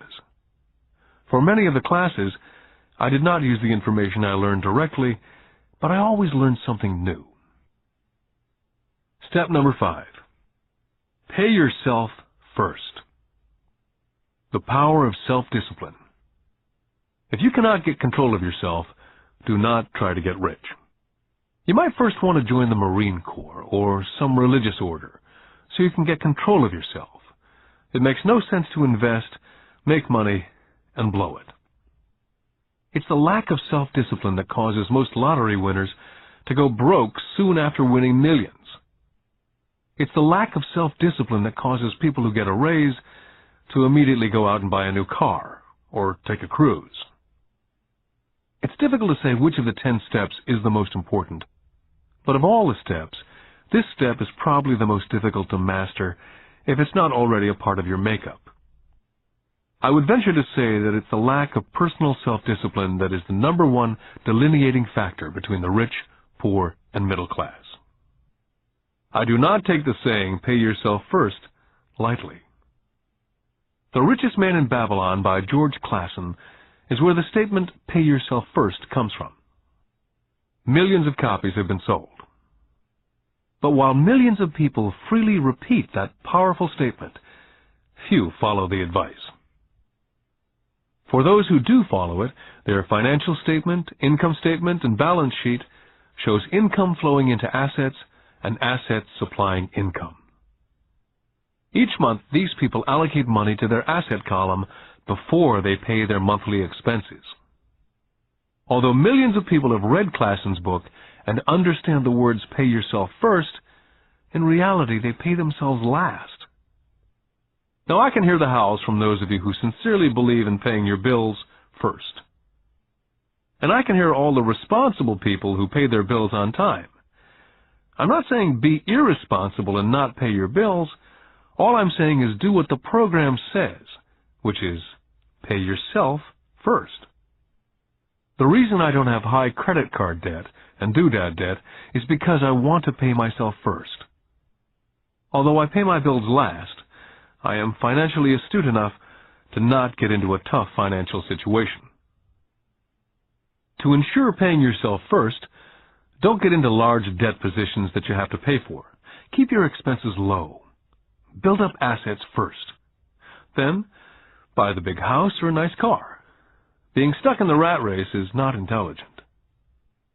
And when you come up short, let the pressure build and don't dip into your savings or investments. Use the pressure to inspire your financial genius to come up with new ways of making more money and then pay your bills. you will have increased your ability to make more money as well as your financial intelligence. Step number 6. Pay your brokers well.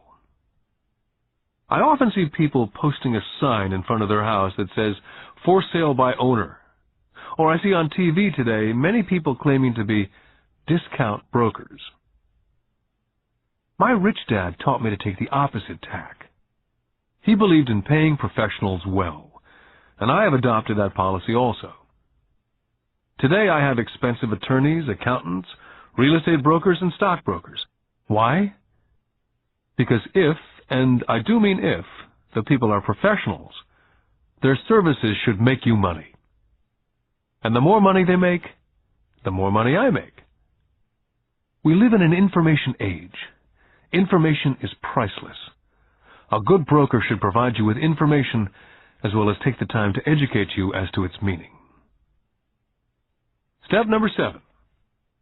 Be an Indian giver. This is the power of getting something for nothing. When the first white settlers came to America, they were taken aback by a cultural practice some American Indians had. For example, if a settler was cold, the Indian would give the person a blanket. Mistaking it for a gift, the settler was often offended when the Indian asked for it back. The Indians also got upset when they realized the settlers did not want to give it back. That is where the term Indian giver came from. A simple cultural misunderstanding.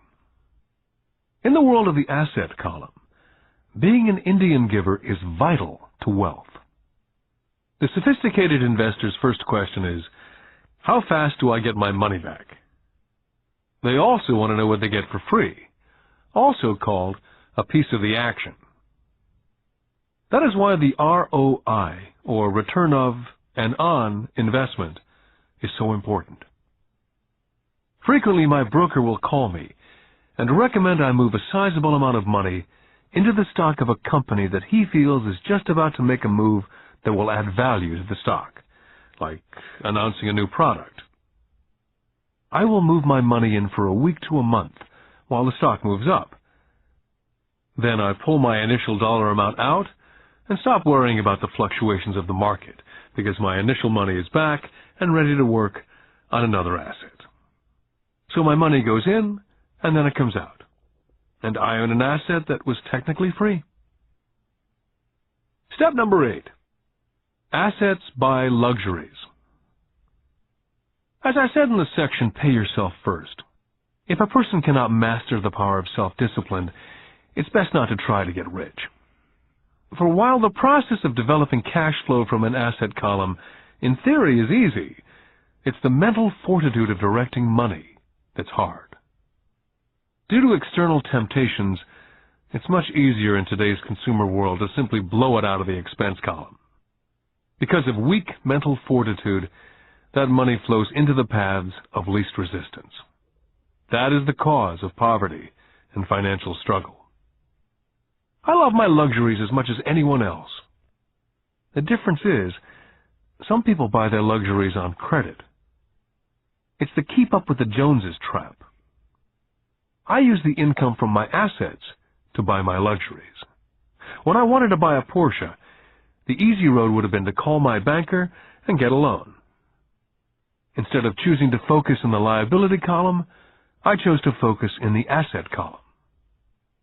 As a habit, I use my desire to consume to inspire and motivate my financial genius to invest. Too often today, we focus on borrowing money to get the things we want, instead of focusing on creating money. One is easier in the short term, but harder in the long term. It's a bad habit that we as individuals and as a nation have gotten into. Remember, the easy road often becomes hard, and the hard road often becomes easy. The earlier you can train yourself and those you love to be masters of money, the better. Money is a powerful force. Unfortunately, people use the power of money against them. If your financial intelligence is low, money will run all over you. It will be smarter than you. If money is smarter than you will work for it all your life. Step number 9. The need for heroes. When I was a kid, I greatly admired Willie Mays, Hank Aaron, Yogi Berra. They were my heroes. As a kid playing Little League, I wanted to be just like them. I treasured their baseball cards. I wanted to know everything about them. I knew the stats, the RBI, the ERAs, their batting averages, how much they got paid, and how they came up from the minors. I wanted to know everything because I wanted to be just like them. Every time, as a 9 or 10-year-old kid, when I stepped up to bat or played first base or catcher, it wasn't me. I was Yogi or Hank. It's one of the most powerful ways we learn that we often lose as adults. We lose our heroes. We lose our naivete. I have new heroes as I grow older. I have golf heroes such as Peter Jacobsen, Fred Couples, and Tiger Woods.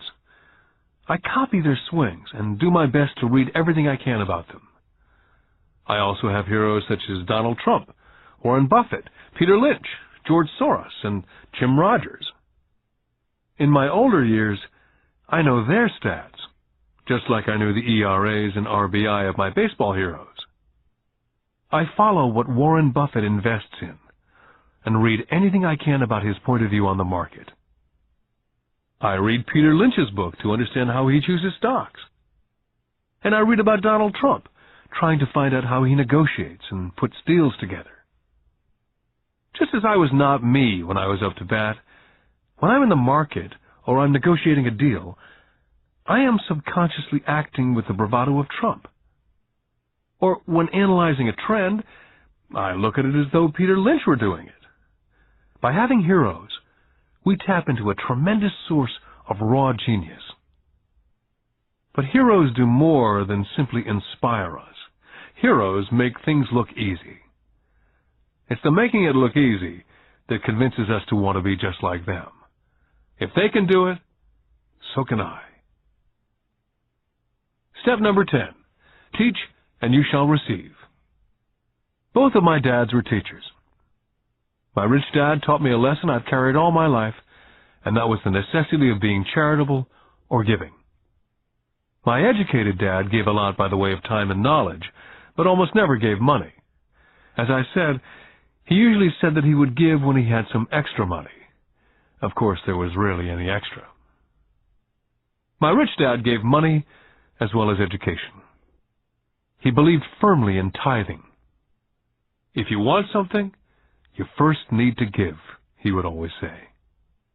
When he was short of money, he simply gave money to his church or to his favorite charity.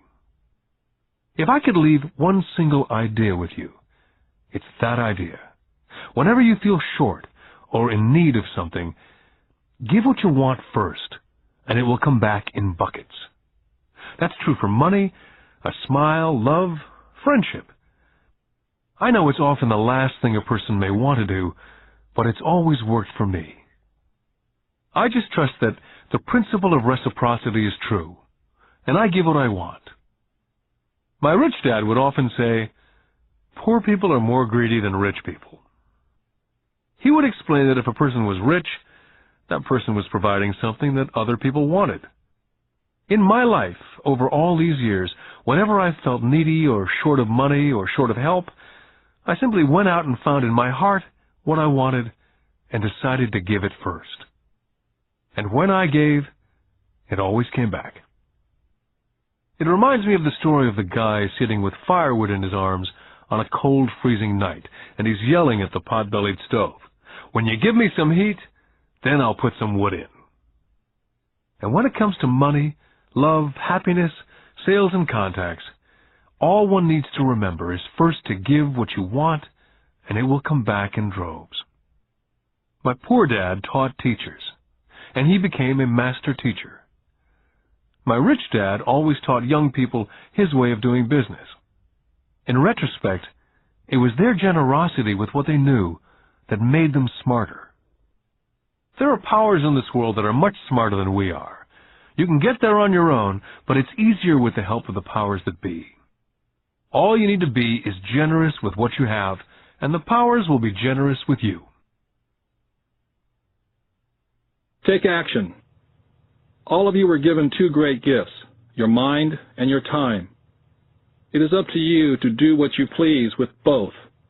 With each dollar bill that enters your hand, you and only you have the power to determine your destiny. Spend it foolishly, you choose to be poor. Spend it on liabilities, you join the middle class. Invest it in your mind and learn how to acquire assets, and you will be choosing wealth as your goal and your future. The choice is yours and only yours.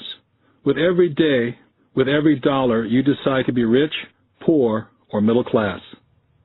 Choose to share this knowledge with your children, and you choose to prepare them for the world that awaits.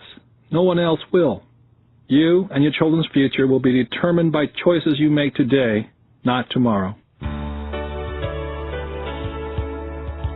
This has been a Time Warner Audiobooks production of Rich Dad, Poor Dad, written by Robert Kiyosaki with Sharon L. Lecter, CPA, and read by Stephen Hoy, featuring an introduction by Robert Kiyosaki. Executive producer, Maya Thomas. Produced and directed by John Brunette. Text abridged by John Whitman. Text edited by William Whittington. Production coordinated by Daniel Metcalf. Rich Dad, Poor Dad is also available in paperback from Warner Business Books.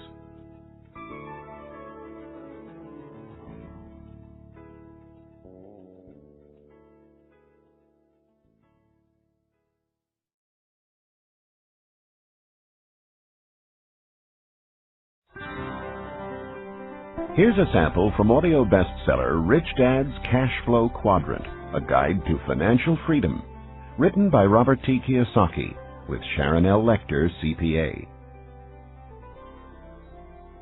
When people ask why Kim and I were homeless back in 1985, I tell them it was because of what my rich dad taught me about money.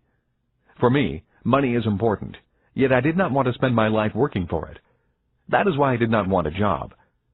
If we were going to be responsible citizens, Kim and I wanted to have our money work for us rather than spend our lives physically working for money.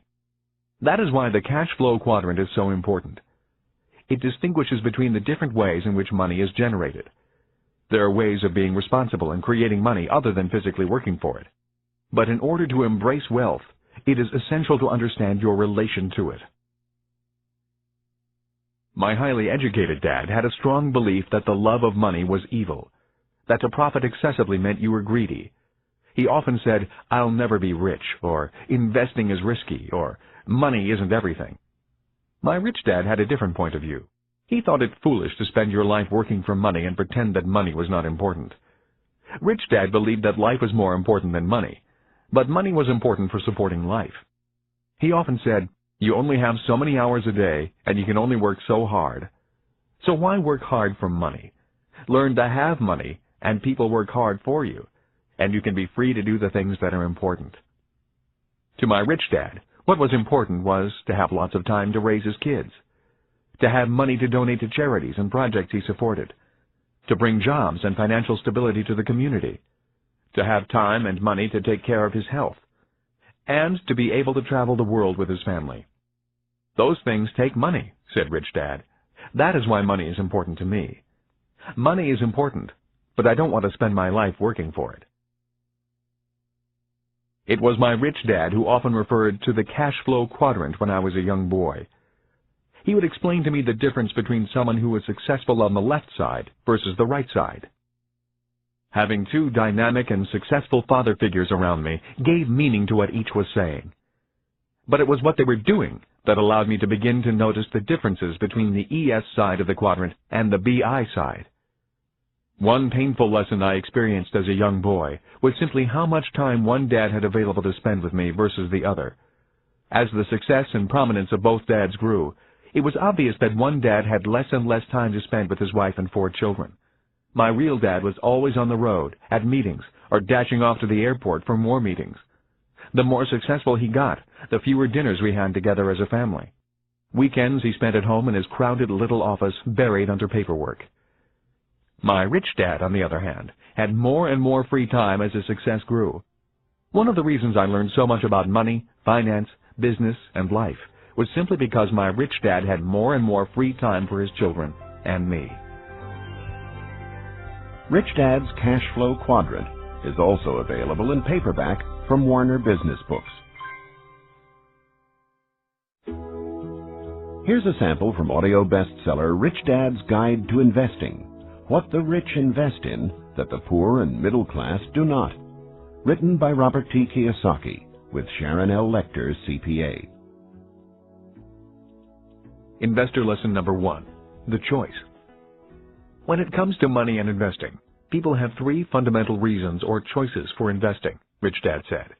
They are to be secure, to be comfortable, or to be rich. Rich Dad went on to say, all 3 choices are important. The difference in one's life occurs when the choices are prioritized. He explained that most people make their money and investment choices in that exact order. In other words, their first choice when it comes to money decisions is security. Second is comfort, and third is to be rich. That is why most people make job security their highest priority. After they have a secure job or profession, then they focus on comfort. The last choice for most people is to be rich. Rich Dad said, most people dream of becoming rich, but it is not their first choice. He went on to say, only 3 out of 100 people in America are rich because of this priority of choices. For most people, if becoming rich disturbs their comfort or makes them feel insecure, they will forsake becoming rich. That is why so many people want that one hot investment tip. People who make security and comfort their first and second choices look for ways to get rich quick that are easy, risk-free, and comfortable. A few people do get rich on one lucky investment, but all too often they lose it all again. I often hear people say, I'd rather be happy than rich. That comment has always sounded very strange to me, since I have been both rich and poor, and in both financial positions I have been both happy and unhappy. I wonder why people think they have to choose between happiness and being rich. When I reflect upon this lesson, it occurs to me that what people are really saying is that I'd rather feel secure and comfortable than be rich. That is because if they felt insecure or uncomfortable, they were not happy. For me, I was willing to feel insecure and uncomfortable in order to be rich. I have been rich and poor as well as happy and unhappy. But I assure you that when I was poor and unhappy, I was much unhappier than when I was rich and unhappy. I have also never understood the statement, money does not make you happy. While there is some truth in it, I have always noticed that when I have money, I feel pretty good. The other day I found a $10 bill in my jeans pocket. Even though it was only $10, it felt great finding it. Receiving money has always felt better than receiving a bill for money I owe. At least that is my experience with money. I feel happy when it comes in and sad when it leaves me.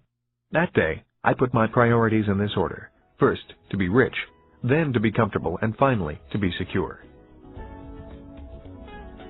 Rich Dad's Guide to Investing is also available in paperback from Warner Business Books.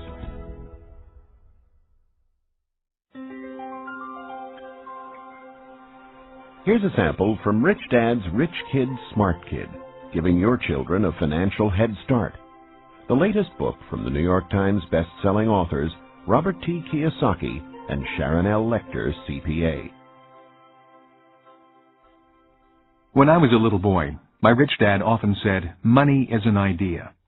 He would go on to say, money can be anything you want it to be. If you say, I'll never be rich, then the chances are you'll never be rich.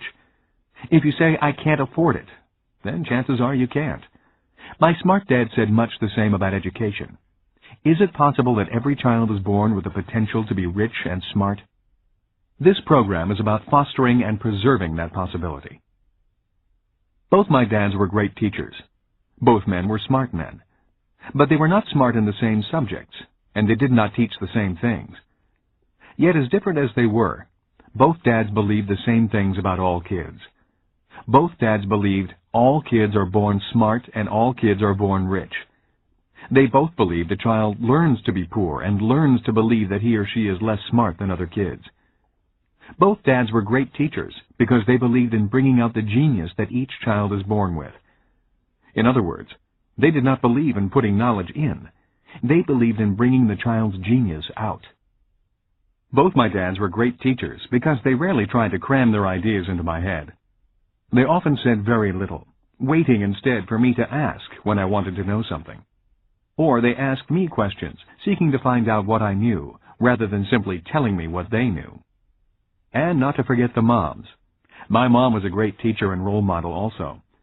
She was my teacher for unconditional love, kindness, and the importance of caring for other people.